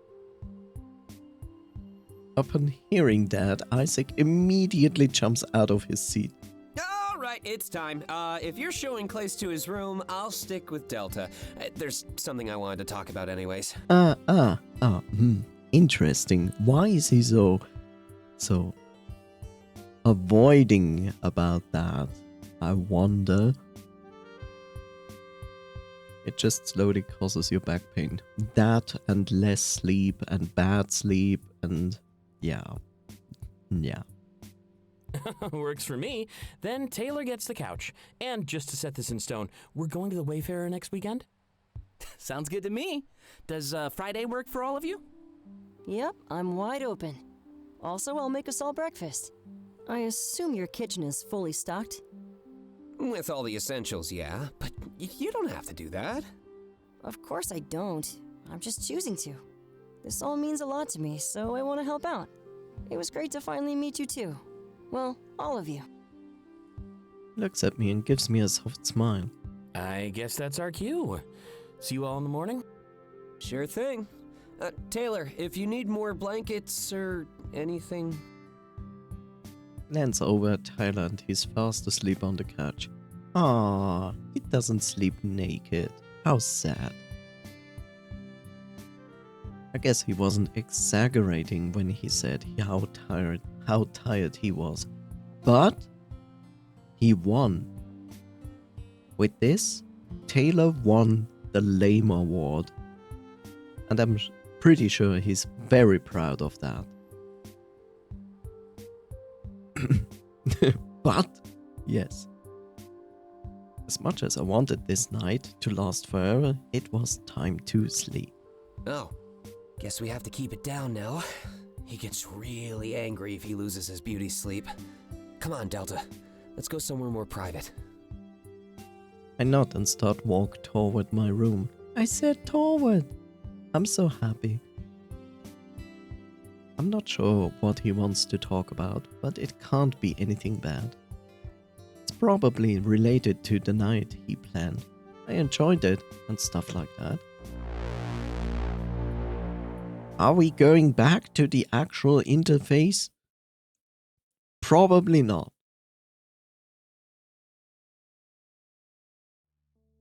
Of course not.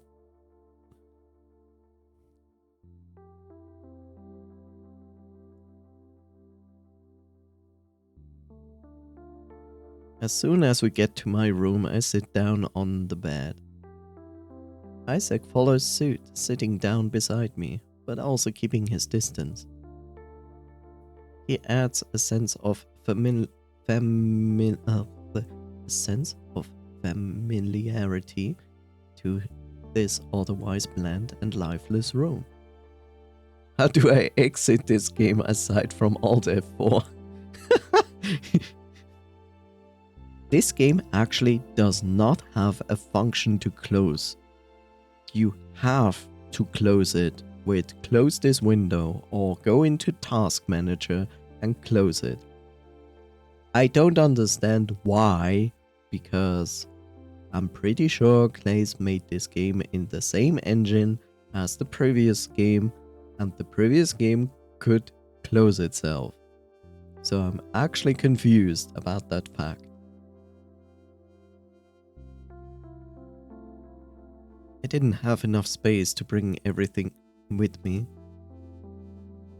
Didn't have whatever. A lot of stuff, like my computer and bed, had to stay behind. What? Basically 99% of all visual novels, not furry related, are made in the same engine. There is a perfect visual novel engine out there that basically everybody uses because it is so good. It has a strange name, so I'm not gonna tell you. How dare Delta left the PC behind? Yeah, I agree. Yeah, Rempy. Yeah, Rempy. It's written a little bit different than that. Like, it is called Rempy and written Rempy, but it has some apostrophe somewhere. It's really strange. Yeah, why would you leave behind the computer? I can understand he leaves behind the bed because basically it gets a furnished room. That I get. Yeah, Epitsu knows the engines. Epitsu knows all engines and every language.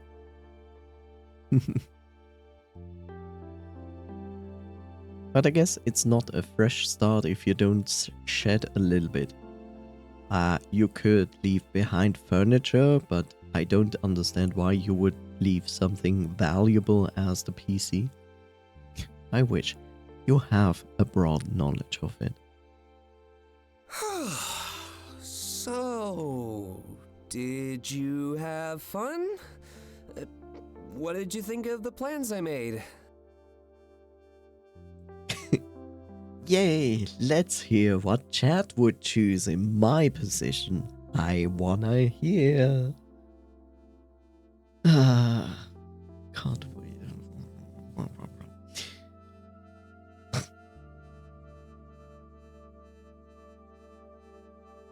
Wait, foreshadowing. Epitune is going to say I'm indifferent. What? You make a decision, Epitune? That's crazy. I'm so proud of you.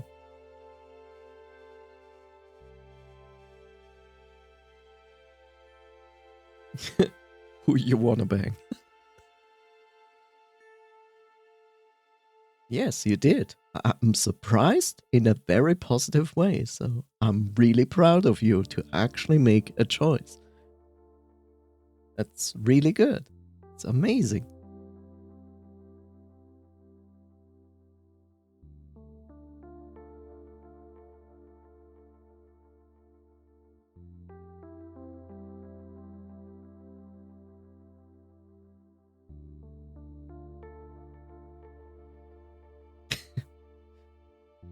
I wonder if Weird Noise just doesn't say anything, so I just ignore that, or it just be like, I don't know.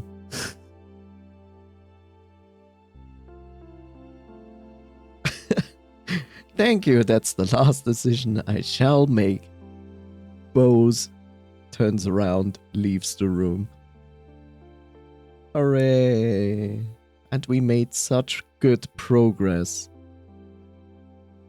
First, but could be the second option as well.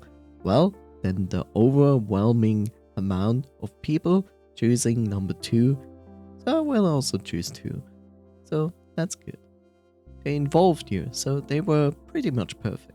Wait, all it takes is me? No, I definitely got too ambitious then. Oh well, at least next weekend will be low effort.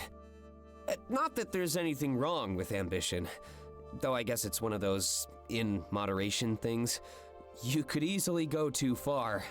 Even Argus was started by someone with high hopes. He rubs the back of his head a little bit, like he's nervous. He's always nervous because he's a bottom. I hope we don't That's get so docked too many offensive. points for what happened tonight. Community service wasn't how I planned to spend the rest of my year. We didn't even do anything wrong, so why do I feel so guilty? Everything in moderation, as they say. Moderated boy kissing. What is moderated boy kissing? Is it basically kissing boys in front of Coffee Siphon because he's the moderator? I wonder. Live questions, just right here. Shaking his head, he lets out a dramatic sigh. Competitive boy kissing.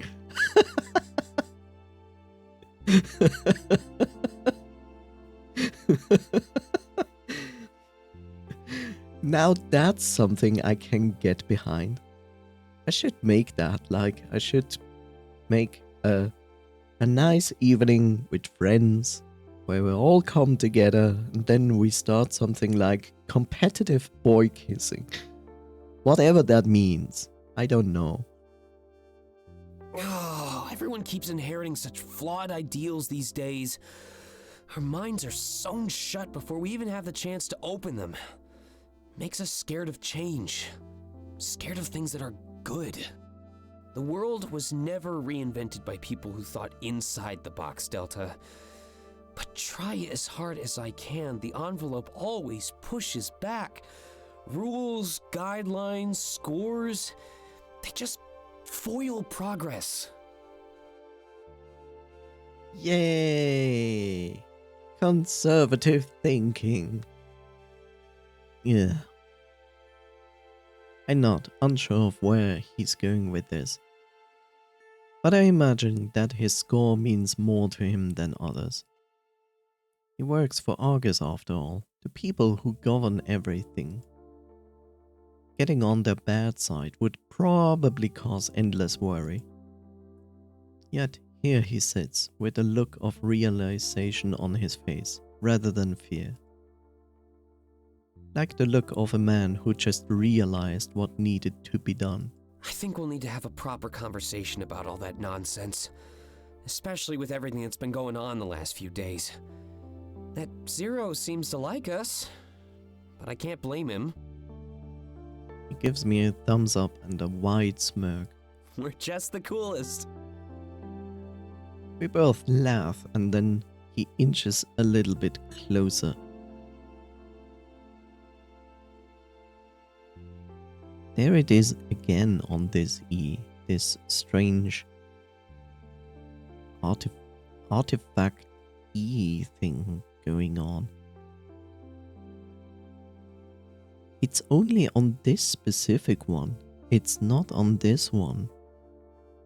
It's so irritating.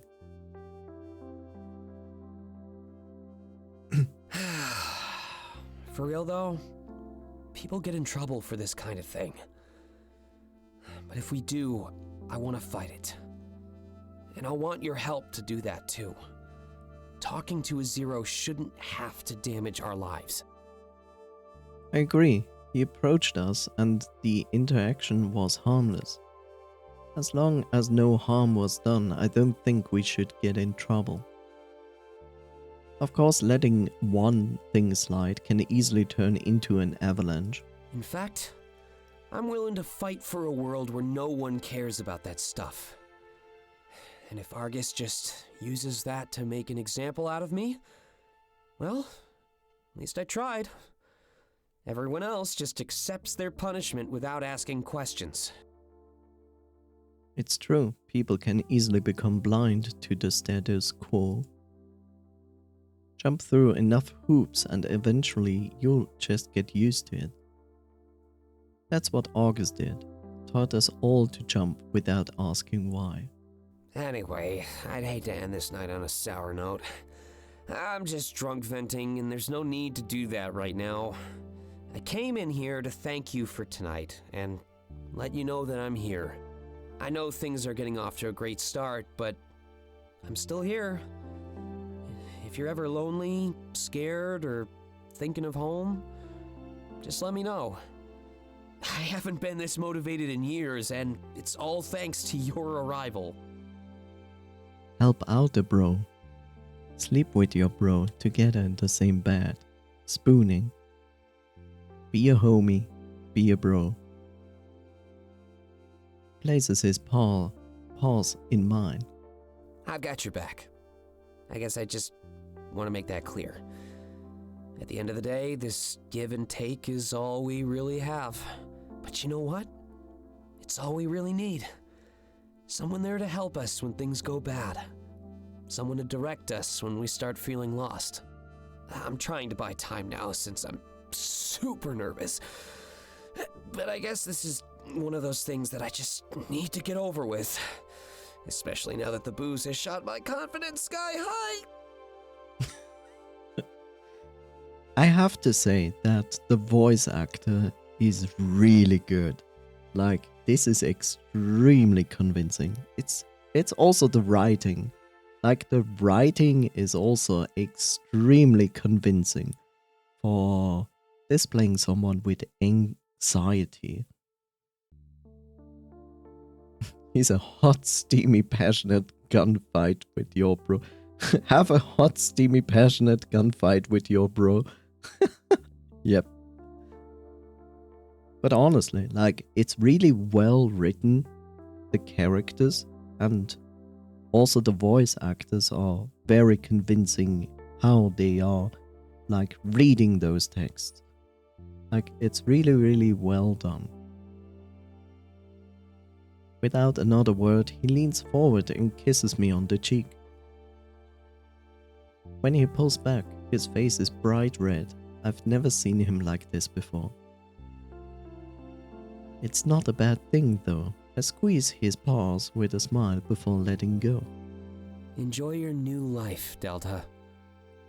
And here's to a better tomorrow. It's very adorable. I agree. He leaves the room, happier than he'd been all night.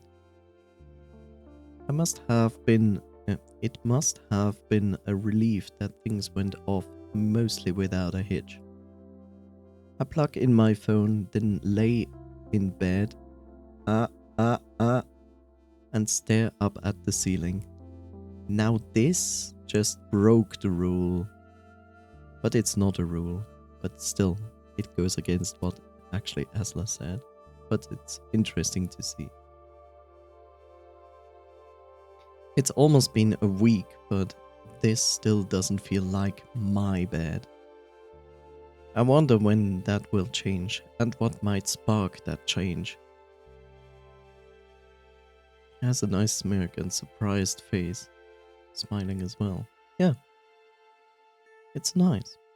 Agreed. The fact that we can make anywhere feel like home is rather peculiar. It's not peculiar, it's adaptable, being adaptable. Humans are extremely adaptable. It just might take some more time. My eyelids feel heavy and I soon succumb to fatigue. The very same fatigue that I thought of in Isaac's car when I first arrived. But I feel like this time I can let it get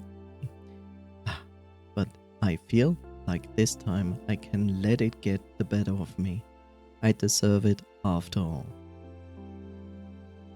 I sleep despite my worry that tomorrow I greet may.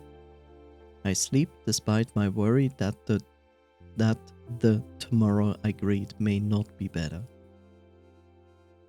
Because vision or not, we were all united in our fear of what would happen next. Home is where the hearth is, and such. Yep.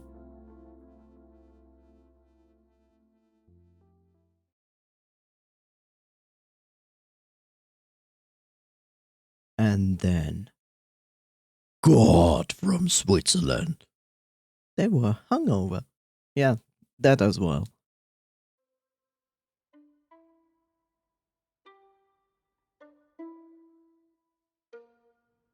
Here's something to know that actually helps.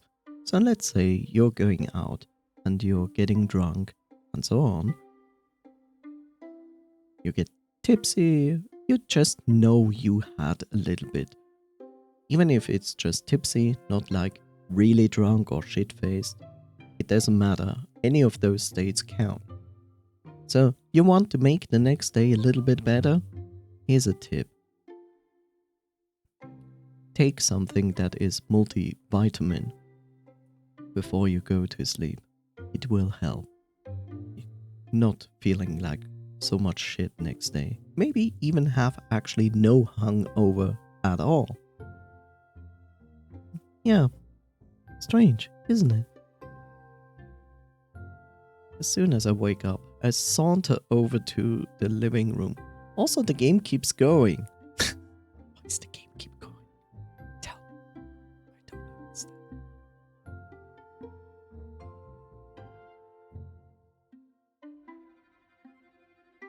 Well, thank you, Bob. And apparently my Francophase C is still not fixed. Good job. At least I know that now. I say saunter since I'm not sure if there's a word for hangover walk. Wobbly? My slow, labored strides carry me toward the promise of a hot breakfast. I said toward. But when I make it to my destination, I'm immediately let down. I'm not surprised. There's nobody in the kitchen, and Clace is half asleep on the living room couch. Coffee is my lifeblood. I feel much more energetic. I'm motivated now. Motivated to be lazy. I wish coffee had this effect on me, except it doesn't. I'm about to call out his name, but Isaac beats me to it, entering behind me. Entering behind me? Who gave him that allowance? Hey, Clace, you forgetting something? He moves slightly and speaks nonsense. It's like he's caught halfway between dream and reality. Dude, get up! Suddenly, Clace jumps out of the couch, adjusts his scarf, and looks embarrassed. Also, not sleeping naked. I suppose I would be embarrassed too if I promised everyone a meal and messed up. But I'm sure we can still eat, even if it's just a little bit later than initially planned. Sorry. Just the hangover. I didn't expect the party so hard last night. Oh, it wasn't that bad. You're just a lightweight. You rang? At least he accepts that he's a complete lightweight. Minus 1,010,000 social points. Die. Which one? Who gets the minus social points? A bit soon.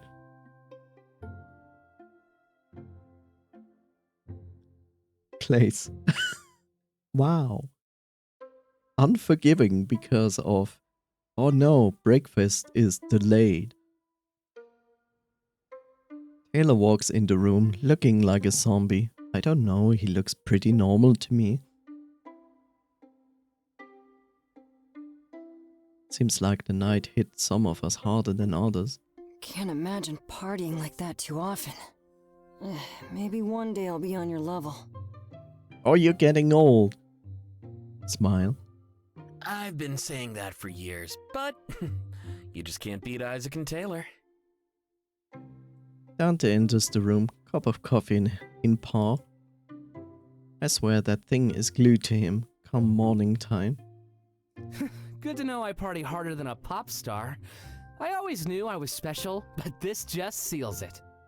That, and you don't let us down when you promise a hot breakfast. Sorry, Clace, but you're not gonna live this one down anytime soon. It was an honest mistake. I'll handle myself better at the tavern.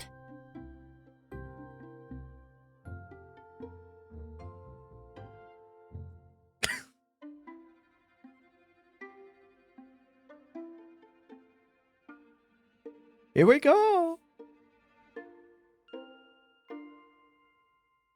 Tell me your deepest choice secrets. It's only 2 choices, so feel free.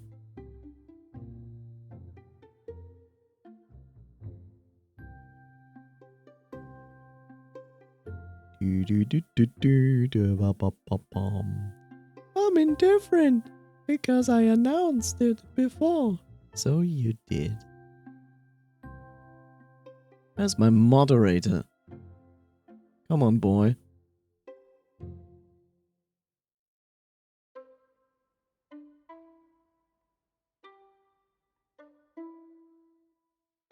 Audio save.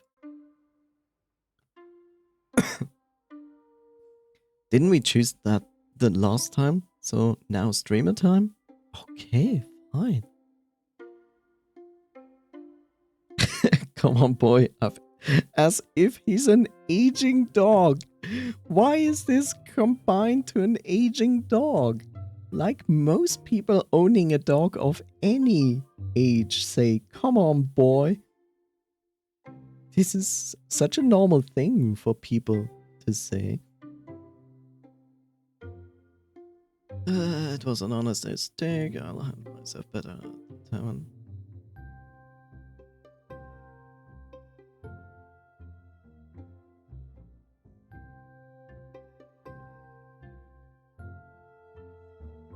Sure, but young and spry dogs typically don't need to be encouraged. What? The older they get, the more they enjoy the finer things in life, like a whole sentence told to them. You were fine at the nightclub. I definitely enjoyed our one-on-one time. Smile. His ears perk up and brighten, and a bright blush appears on his face. Wow, easily flustered, I see. It's almost like until this exact second he forgot about our heart-to-heart. Oh no. He covers his face with his paws. Oh no. Delta, forget everything I said. I was just drunk venting, I swear. I didn't even mean it. Why? You didn't even say anything bad. Ooh, gossip time. Well, I could go for some gossip. Even Isaac leans in, curious about what happened. You're all awful people. That is true. That's why they are all so lovable at the same time. He laughs and as he gets up from the couch and stumbles slightly. And that's why you fit right in. Why the hell are there so many cuties in this game? Well, basically because it's made by a furry for everyone. And they are very good at writing characters and making characters. And they know the correct voice actors that give the characters the personality they need.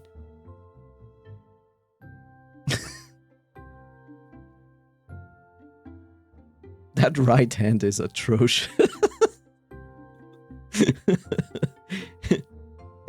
I've seen worse. I've seen worse. I'm not entirely sure who's the artist in this game. I really don't. But I don't mind. Like, honestly, I have seen far worse hands than this. This is still okay. It's clear that the hand drawing is not their forte, but that's okay. A lot of artists struggle with drawing hands. Let's face that. Like, a lot do, and a lot don't like drawing hands. I won't fault anyone for such things, but it is still pretty bad. I certainly couldn't do better. You know, this is perfect. Like, you look at this, and I looked at this constantly since this character appeared. I looked at this character and I never was like once. What a terrible hand. But that's okay. That's typical behavior from you, and that's absolutely fine. I love that you pointed out, like, look at this detail, and I'm like, I looked at this detail, but I ignored it the entire time. It's the first thing I noticed. I can't help it. No, it's fine, Epitone. I know that's a thing that you do, and it's absolutely fine. I just find it hilarious how I constantly look at the entire thing and I ignore it. But that's how it is, and it's absolutely okay. Oh, come here. I gotcha. Isaac rubs an arm around Clay's and helps him stay upright. Maybe he's not just hungover. He could still be kinda drunk too. Thanks, man. I'll get you back one day. Yeah, if I ever need it. I'm not quite the shot taker you are. We look at one another, trying to figure out what we should do. In his current state, Clays would certainly not be making us breakfast. Wanna just hit up the Triple R? You mean the hangover breakfast place? I see you've already been told. That sound good to everyone else? That place has 3 items on the menu that you can eat. 3, of which you only can pay for 2, because the third option has no price.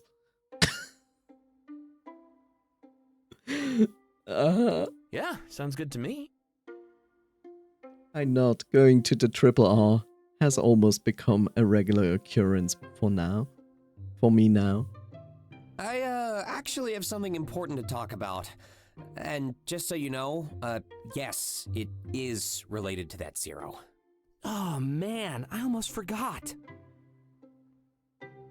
I was expecting a few hits to my score when I woke up this morning. Gotta say, I'm pleasantly surprised. Looks like we're in the clear. We all look at each other, then back at Isaac as he wears a wide smirk. What did you do? His smile simply widens even more. He did legal things. Let's wait until we're eating. Then I'll talk. Promise. Reaches up and snaps a finger in an almost dramatic fashion. Oh no. Scene change. That's even more funny because he breaks the fourth wall with this.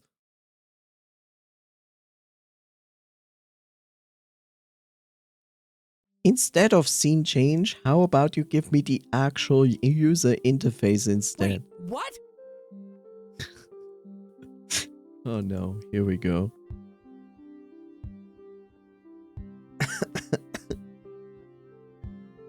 How did you do that? Don't even worry about it. And look, breakfast is served. Is it Majira Strawberry, which you cannot buy because it has no price? We all look down to find full plates before us. Clay whimpers as he rests his head on the table. Oh no. Did you need to do that while I'm this hungover? Almost definitely. Everything is spinning enough already. Oh no. Oh no. I know exactly how Clays is feeling at this given moment. I know exactly how that is. And it's absolutely garbage. Shakes his head and attempts sitting upright. And I don't even remember ordering this. How much is it gonna set me back? He turns his head toward the sign at the back of the diner. After seeing the price, he groans, but so do the rest of us. It's more expensive than normal. They changed the price. What? That's no fair. They should have told us. And give us the chance to say no? Doesn't seem very lucrative to me.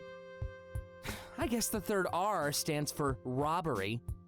Or maybe Isaac's magic trick messed something up. We all look at him, a little confused. Magic trick? What do you mean? So what? So basically you have a place that serves you food and drinks, but the prices you pay are dependable on your score. So if your score actually drops, you start to pay more for the same thing? That seems extremely shitty. Yeah, right. Very funny. Unless it actually changed for everybody, but I don't know. It's not really explained. This time, instead of looking at Clays, we exchange glances with one another. What's he talking about? I haven't the foggiest. Anyway, Isaac, what's up? Huh? You said you wanted to talk to us about something Zero related? Oh, yeah, of course. It's just been a long night. Although, I did find a way to keep us out of trouble. Really? How? Not gonna lie, I've been kinda worried. Yeah, same. I've been checking my phone all morning. Figured it was only a matter of time before my score went down. I bet you're all surprised that it hasn't changed, right? Actually, yeah. And now you're starting to worry me. You did something, didn't you, Isaac? Absolutely.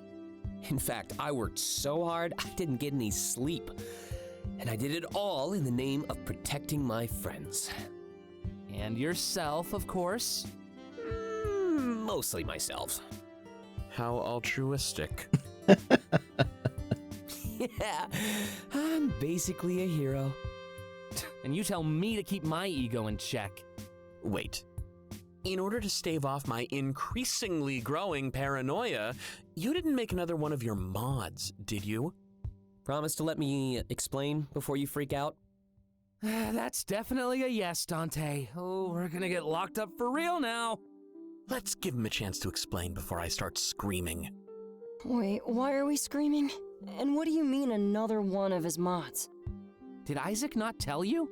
You're starting to worry me here. He just likes to tinker with Argus tech. It's no big deal. That's why you won't be hearing any system notifications at home. No big deal. You bug me about it like every day. It's been a couple years already. We're not getting in trouble, man. True. Argus usually cracks down on that stuff right away. If you didn't get in trouble the first time, you probably won't at all. I guess I'm just a ball of paranoia then. You are. Likely. Let's hear him out. I'm actually kinda curious what he did. Just please don't make us worry more than we already are. Every time you do something new, you just make us panic. Look, that's not my fault, remember? I have a flawless track record. It's your trust in me that needs polishing. I relate to Dante. Don't be paranoid. It's not healthy for your life. So, even though you basically break the law, it's still our fault. Good to know we're on the same page. You better have a good explanation this time then. Oh, I do. This one's a game changer.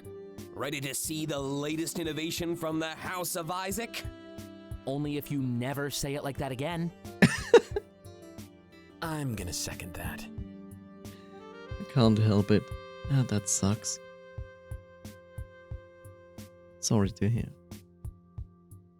The thirding, whatever thirding is, but I know what it means. Like second dad thirding it. Wow, you too, Delta? I shrug. I'm gonna need your help with this one, though. Remember when you came to visit me at work?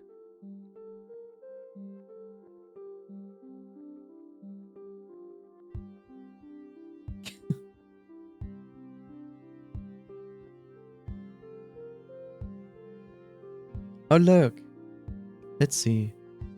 Hey Coffee Siphon, are you still alive? I guess you're most likely playing a game right now that can actually really answer.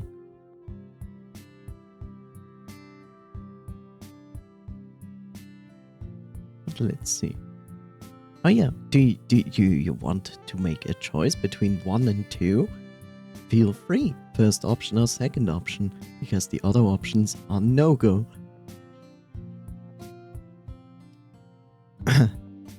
And yes, the streamer made the last decision. Isn't it nice that I can give you back this choice? While we all know that Epitsune is not going to make a choice. So it's all only on Vivid Noise. No pressure, TM.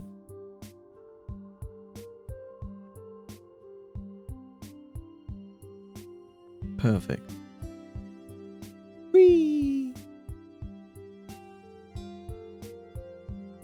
I mean, Coffee Siphon could also tune in, but like I said, Coffee Siphon has no obligations here. Wait. Is the question coming from Isaac, right?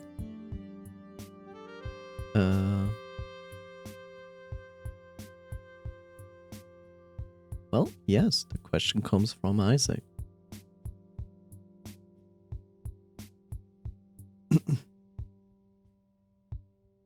Okay, so...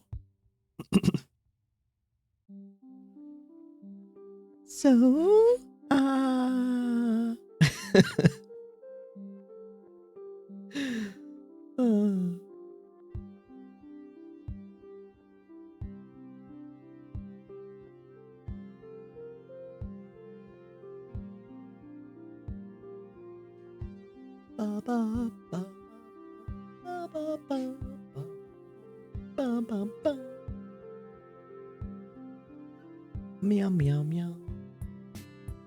Meow meow meow. Meow meow meow. Woof woof woof. Funny noises. Music. Amazing. Hi.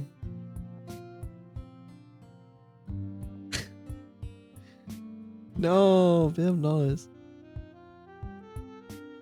I wanna pick the second option, but at the same time, it sounded like he's about to tell something serious important.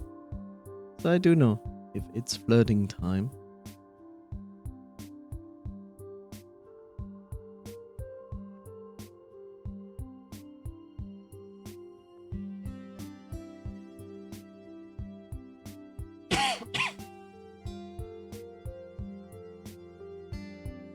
well.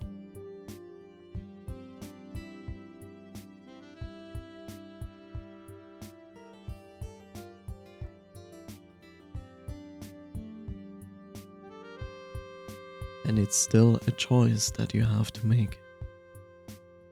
And because I don't want my voice to die, I will fetch myself something to drink. One moment.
Well, yes, indeed. It's gonna be the first option. Of course, if you ever need help again, just let me know. Oh? Having secret meetings without us? Didn't realize you two were moving that fast. It wouldn't have mattered what you would choose. I expected that Dante would drop some lines here. Makes total sense. Dante, come on. Now's not the time. I'm trying to tell you something important. Important? Right. Sorry. Sass is just my default. Isaac shrugs and disregards what happened. Alright, so, I've been making lots of big sales at work lately. However, earlier last week, I lost commission on a lot of them. That has got to be painful. It was, but there was a silver lining.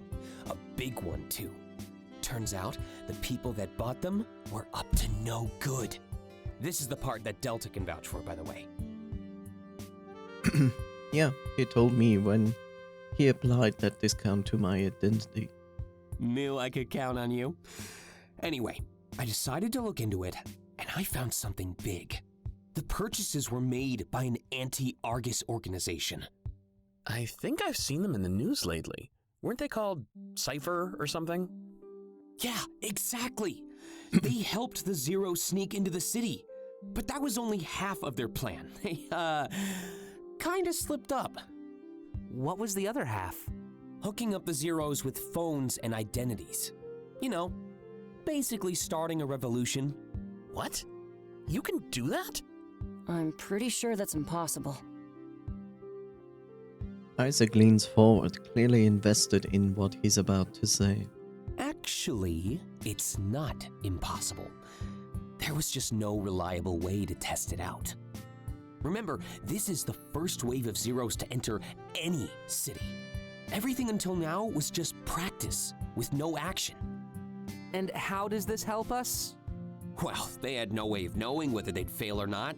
Sometimes you just don't know until you finally flick that switch. However, in slipping up, they left behind a perfect blueprint. He takes the phone out of his pocket and places it on the table. Isaac. You didn't. I did. He smiles as he slides the phone across the table toward Taylor and Dante. I made this for our new friend. He should be able to live in the city just like the rest of us. So, as far as everything goes, we're totally off the hook. That sounds highly illegal. Yeah, but it's not like we'll get caught. Though his new score did take a bit of a hit, for pestering a public figure and stuff.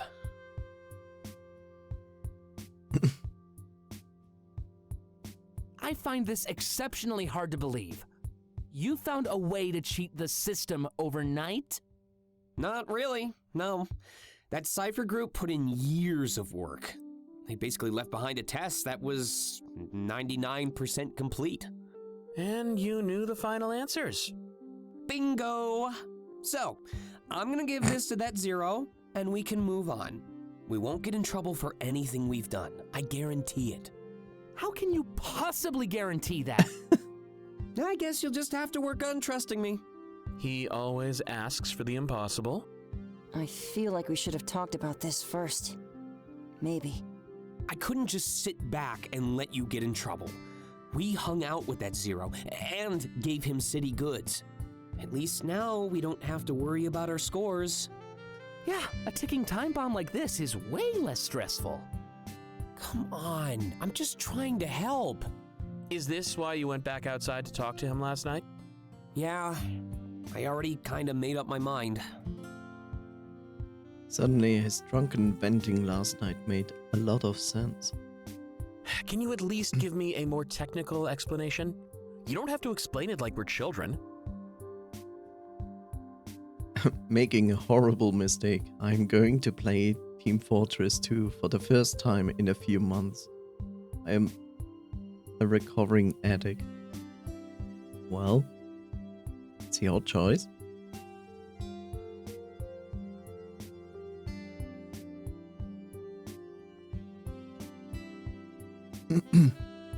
Going to enjoy that wonderful chat behavior in Team Fortress 2?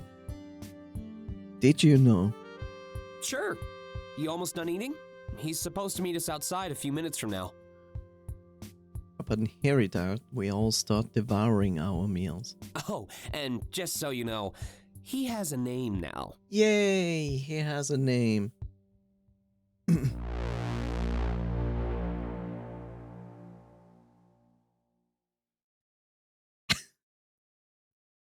And if I would make a dumb joke in regards to Little Guardsman, what is his name? Oh, I named him Buttface.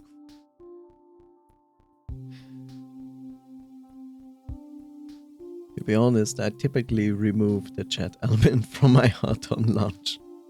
What's his name? We don't know yet. They can't just do that to us. After furiously eating our meals, we leave the diner. Dante wasted no time getting back on topic almost exactly as we exit. Well, what? aren't you going to tell us how you pulled this off? Oh, right. Just didn't want to do it inside. Even if we're safe, it's still good to be cautious. He looks around, ensuring that we have privacy. The streets are relatively empty today, so I think we're good. Well, Cypher was actually pretty successful. They just slipped up in the end. They had no problem creating new identities to place on blank phones. their logic was sound, and their internal testing went perfectly. But things always change when you put plans into action. Once the phones connected to Argus's database, they triggered alarms. The phones were flawless, but the identities didn't have a match. So it was just pushing past an extra layer of security. Well, I think that's certainly downplaying my ability. And if you want to get technical, it was like 10,000 layers. The moment those phones connected to Argus, Cypher was compromised. But I got to see exactly how they lost and how to avoid it. It's something only a higher-up at Argus could accomplish. You work retail. Hey, I'm still pretty high up there. My security clearance goes a lot higher than you'd think. I even have write access to the pupil system. The what system? Wait, seriously? I didn't know you were, like, successful.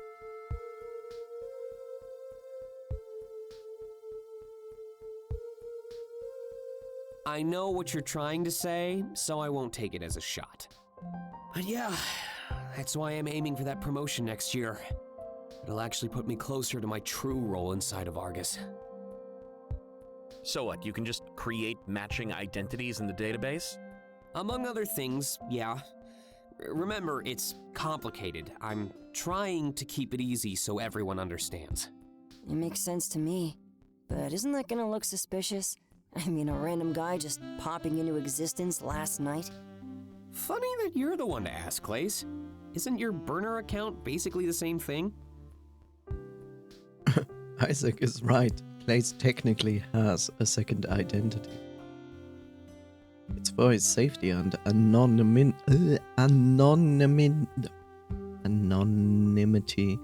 as a pop idol, but it's still similar. Oh, right. So, it's definitely possible to create a new identity without issue. In fact, it's actually done every day, thanks to the VP system. Now you're just throwing out random letters. VP? What are you talking about? At the exact second the Zero approaches us. I didn't want to intrude, so I circled the block a few times. Then I came back and you were still talking, so I circled again. Honestly, this time I'm just showing up so I can ask you to stop. He smirks at us. Though I am pretty curious about this pupil and VP thing. You said I'd be the first Zero in history to do all this, right? Maybe keep that part down? Oh, sorry. Forgot that was kind of a no-no word around here. Though I gotta say, I am grateful for the opportunity, Isaac. And don't think I forgot about the rest of you either. He looks at me and gives me another smirk. Glad to see they let the cool one tag along.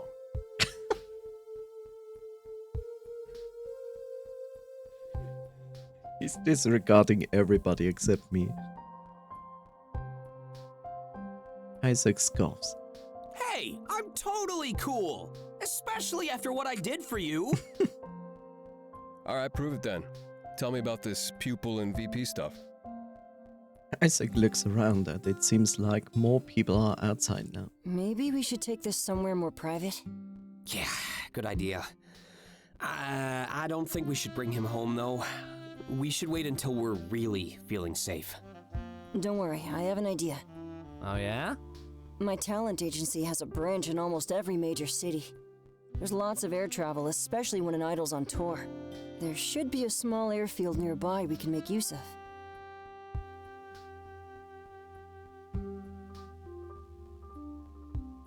Airfield? Isn't that a little extra? Well, if you want to make it as an idol, you have to be a little extra. Besides, those private jets are super secure. I hide in them all the time. Hide? From what? Just stupid stuff. You know, like responsibilities. Yeah, stupid stuff. Responsibilities. Stupid stuff, you know.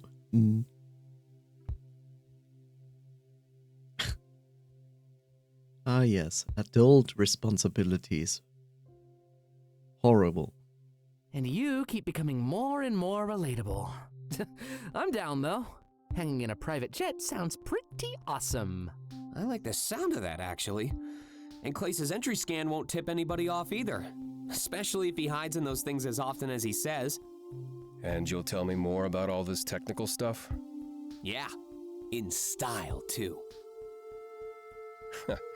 Guess I picked the right people to bug that day then.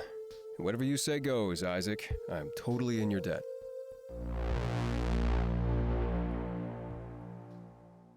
Of course, we are now going back to the actual interface we've seen before. It wasn't just there in the beginning to kind of show us something that is only available in chapter 1. Right? Right? Right? Eventually, we make it to the airfield, and I start to look around. It was probably best to keep our plans quiet, so we chose to be cautious. The airfield is huge, and Clay starts leading us to whatever plane he prefers. We ended up choosing a plane that was at the far back of the field. One that didn't look like it'd been used in a while, or would be used anytime soon. The moment we enter, Clays closes the door behind us, leaving us in complete darkness. You ready for the big reveal? Please, I can wait no longer. I've never been in a private jet before, so I don't know what to expect. Since Clays is hyping it up, though, my expectations are shooting sky high. A moment later, when he turns on the lights, those expectations are exceeded. And here we are, a real home away from home. Nice. I quickly scanned the room, taking in the beautiful sight before me.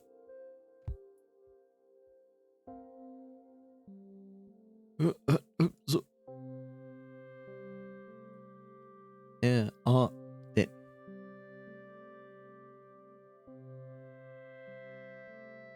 Can I say that I really, really, really dislike when English does "there is no windows"?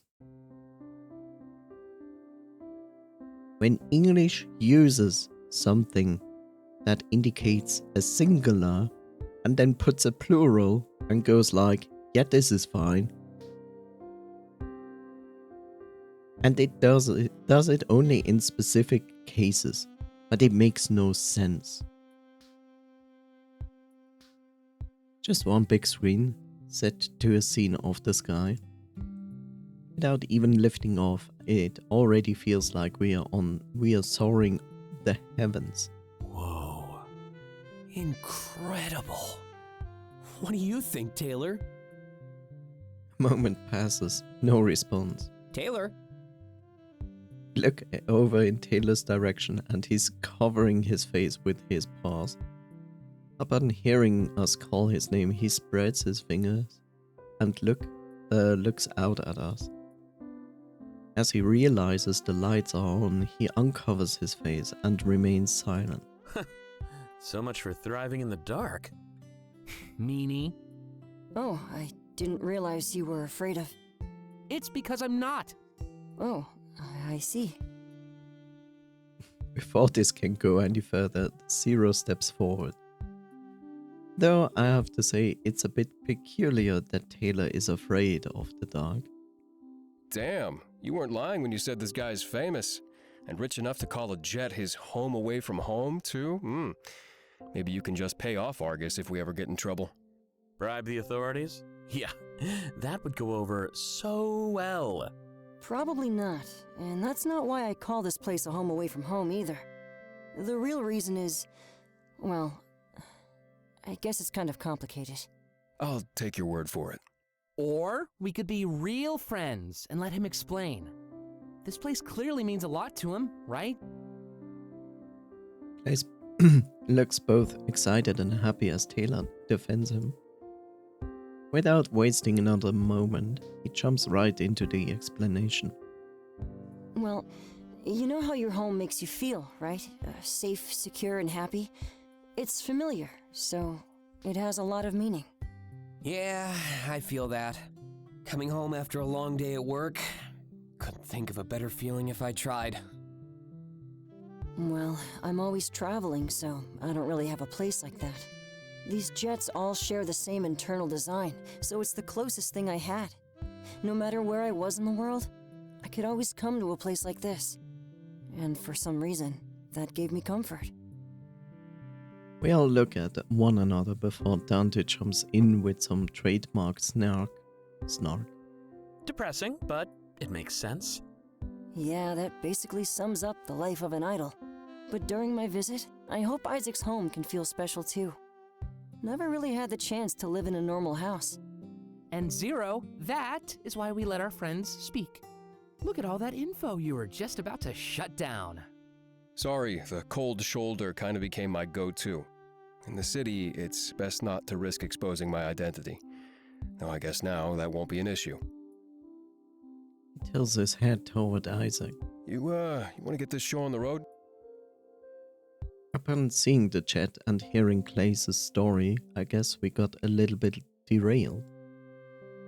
But Zero was right. We had some important business to take care of. Right. Sorry. Where was I? I heard something about the pupil system and VP. No clue what they are, but apparently they helped you cheat Argus. Right. You ready? I think it's time we all take a seat. As we all sit down, Isaac looks lost in thought. I guess it wouldn't be easy to explain how he cheated Argus. It was a world first. It was a world first, after all. If it was easy to do, it would have been done by now. Please kill me. I can't take the suspense anymore. Oh? You want us to beat Argus to it? Not funny, Dante. It was actually kind of funny. The Zero smirks and as Isaac finally breaks free from his train of thought. Right, so the pupil system is basically a database of everybody. It's probably where the eyes of Argus find themselves the most. When we signed up, that's actually where we put all our info in. I have write access, which means I can create identities. When someone needs to sign up at my store, I can help them do it. Argus just trusts me not to do anything more than that, I guess. You really have that much power?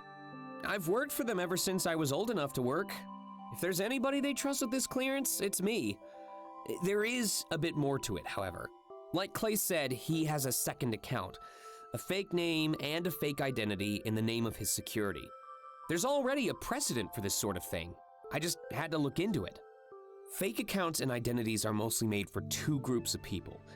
Celebrities, like our pop star friend, and those who make use of the VP program. Believe it or not, fake identities are created almost every day for it. Okay, but what is it? The Vision Protection Program. That can't be real. Oh, it is. People don't always have the best visions. In situations like that, Argus can give them a new lease on life. If you're a victim, or even commit a crime in your vision, they can relocate you. It's mostly a precautionary measure to stop crimes from occurring. At least, in theory, they want to stop bad visions from coming to pass. If you wanted to create an identity without suspicion, that'd be how. He scoffs and shakes his head. I'm actually kind of surprised, Isaac. Now that you explained it, I think I believe you.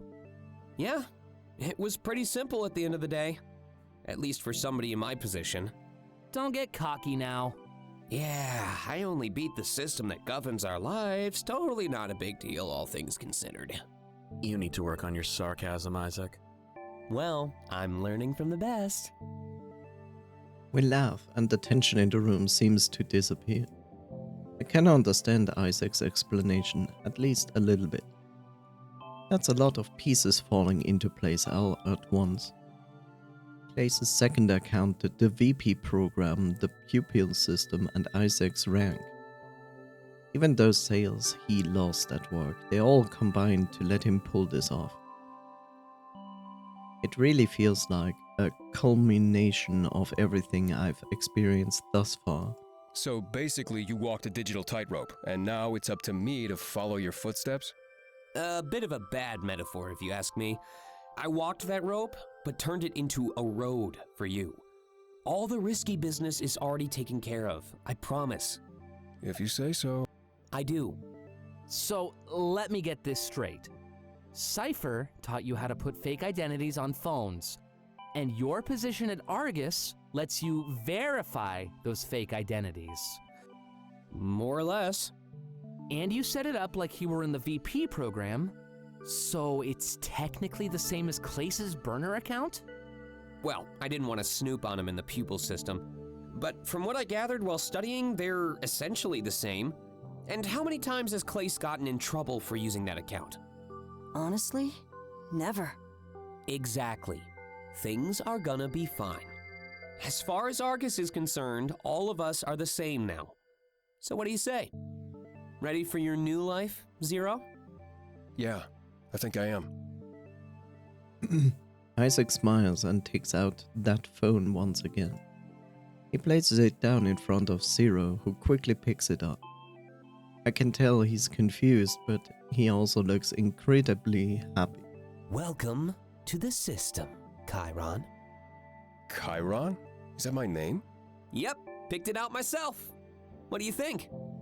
It's perfect. So I can use this just like anybody else. You sure can. And don't forget about the tavern this weekend.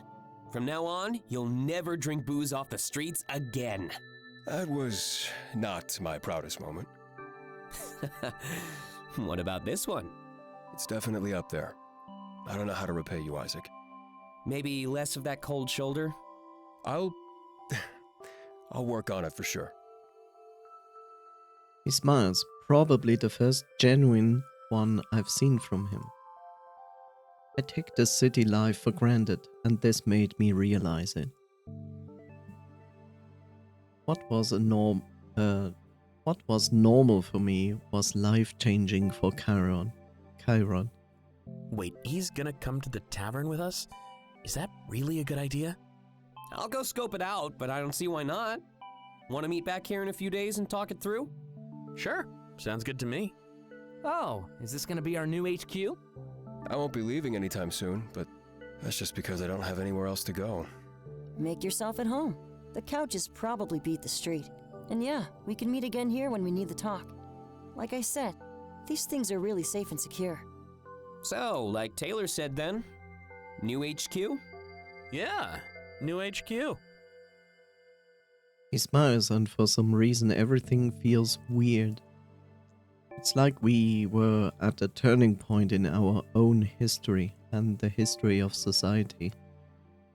Chiron would always and forever be the first Zero to integrate into the system. Maybe there was hope for everyone else after all. And we return definitely to the others interface now. Haha, smile. You wish.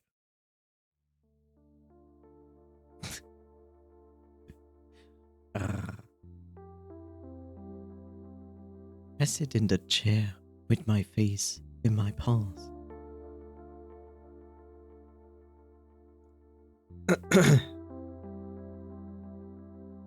The counselor immediately notices my fatigue and tilts his head. Looks like I was still recovering from our nightclub outing.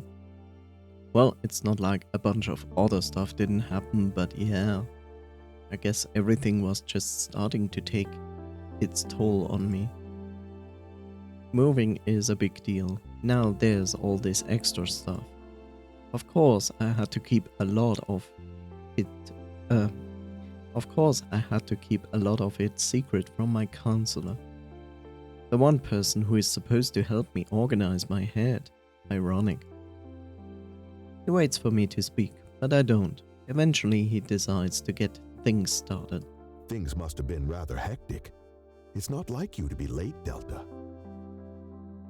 I tell him there's a lot going on. I'm only half truthful. I say that our nightclub outing was intense and I'm still catching up on sleep. Based on his understanding of my life, it's clearly enough to sate him. Well, that makes sense to me. It was your first big outing. I'm sure you saw your friends in a new light, too. Definitely. Hopefully you like what you're starting to see. That may change if they feel like they've won you over. At that point, a lot of people feel like they can stop trying. It's not a bad thing, and it's something we all do.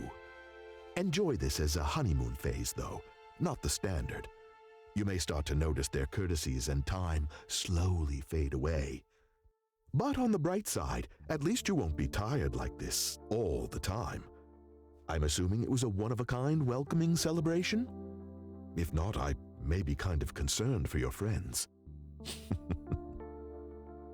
He lets out a soft chuckle, like he was attempting to make a joke. I tell him that they like a good time, but this was definitely over the top. Sounds exciting. But I have to ask, is alcohol commonplace in your group? I nod, common but not a focus. A genuine concern, but I tell him we are just enjoying my arrival. Very well. Just make sure you're drinking for the right reasons. Sometimes people ask how much instead of why. Think about that if you ever want to self-evaluate. That makes perfect sense. This seems like a good time to tell him about the bar. Alcohol use might be prominent for a while, especially on New Year's Eve. Oh, and I also slip in the fact that a celebrity bought the booze and moved in. I see. So you weren't the only one moving in with Isaac. Interesting. Just make sure this celebrity doesn't pressure you into anything. A lifestyle like that can be just as dangerous as it is glamorous. I shake my head. It wouldn't be a problem. Place seems really nice. But he also experienced Komorebi, so I'm still the odd one out. That's why I take these sessions. So I feel the need. That's why I take these sessions. So I feel the need to tell him. At this point, it's pretty unlikely that you'll run into anybody without Komorebi. Except for me, of course. The odds are just against people like us. But I have to ask, did he happen to tell you about his vision? He told me he got famous by recreating songs he stole from it. Interesting. You know, you see a lot of people do that. Artists with visions always seem more established in the future. The temptation to steal an idea or two is more common than you think. He fiddles with his papers before resting them on the table beside him. Have you ever heard of the stolen Renaissance? It's a bit of an older term, but it's still used quite widely. I shake my head. Doesn't sound familiar to me. Well, right when the vision started, things were chaotic. They permanently threw society and technology down a different path. Some would even argue that it sabotaged a lot of positive change. This is hard to prove, but artists are a pretty good example. A lot of people ended up seeing futures where they created masterpieces. In their haste to recreate them, they fell short and ruined their careers. That would be rather crushing. Now think about all the great pieces of art in our history. There's so many, and their influence on things is incredibly clear. But can you think of any since the day Komorebi began? There seems to be a rather peculiar halt, doesn't there? A lot of our greats taken away. A renaissance stolen. At least that's one of the more believable effects. More believable? That reminds me of our group at the nightclub. We talked about the theories of Komorebi, even absurd ones involving aliens. It was cool to hear about how visions affected society on a deeper level, though. You don't really stop to think about these things until they're brought up. But I deal with a lot of patients, and every friend group has an artist. It looks like your new acquaintance just got lucky. That's rare. Some artists are open about stealing from their future selves. In fact, recreating something you saw in a vision is like another form of art. A new skill to be mastered, completely separate from the base medium. I never stopped to think about it like that, but then again, I've never had a vision. It's doubtful that you would be able to remember every single detail of something you made. Perhaps they just took the most important pieces and filled the blanks. Curious. But I guess he's right. That would be a measure of entirely different skill. It's doubtful that you would be able to remember every single detail of something you made. I still think it's weird that we borrow from the future, like it's a resource. But then we have to talk about the more sinister theories. You know, like if somebody is responsible for Komorebi and all the visions. Imagine that. Having society's growth and art all in the palm of your hand. That would be catastrophic, were it in the wrong hands. The other theories flood to the forefront of my mind, that Argus is responsible. If they could control visions and make us see what they wanted, wow. Part of me doesn't even want to think about that. But the counselor did mention it in one of our previous sessions. Visions could just be a trick to lure people down a certain path. I spent the rest of our session sitting in near silence, almost terrified. A stolen renaissance? Then what else was taken from us? Maybe I truly am lucky not to be bound by a vision. A sudden worry for my friends starts to rise within me. Komorebi always was a force that nobody could compete with.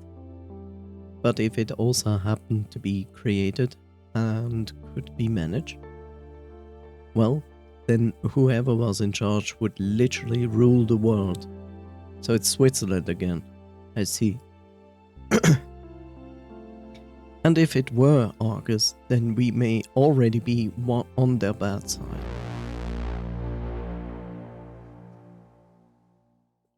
Oh no.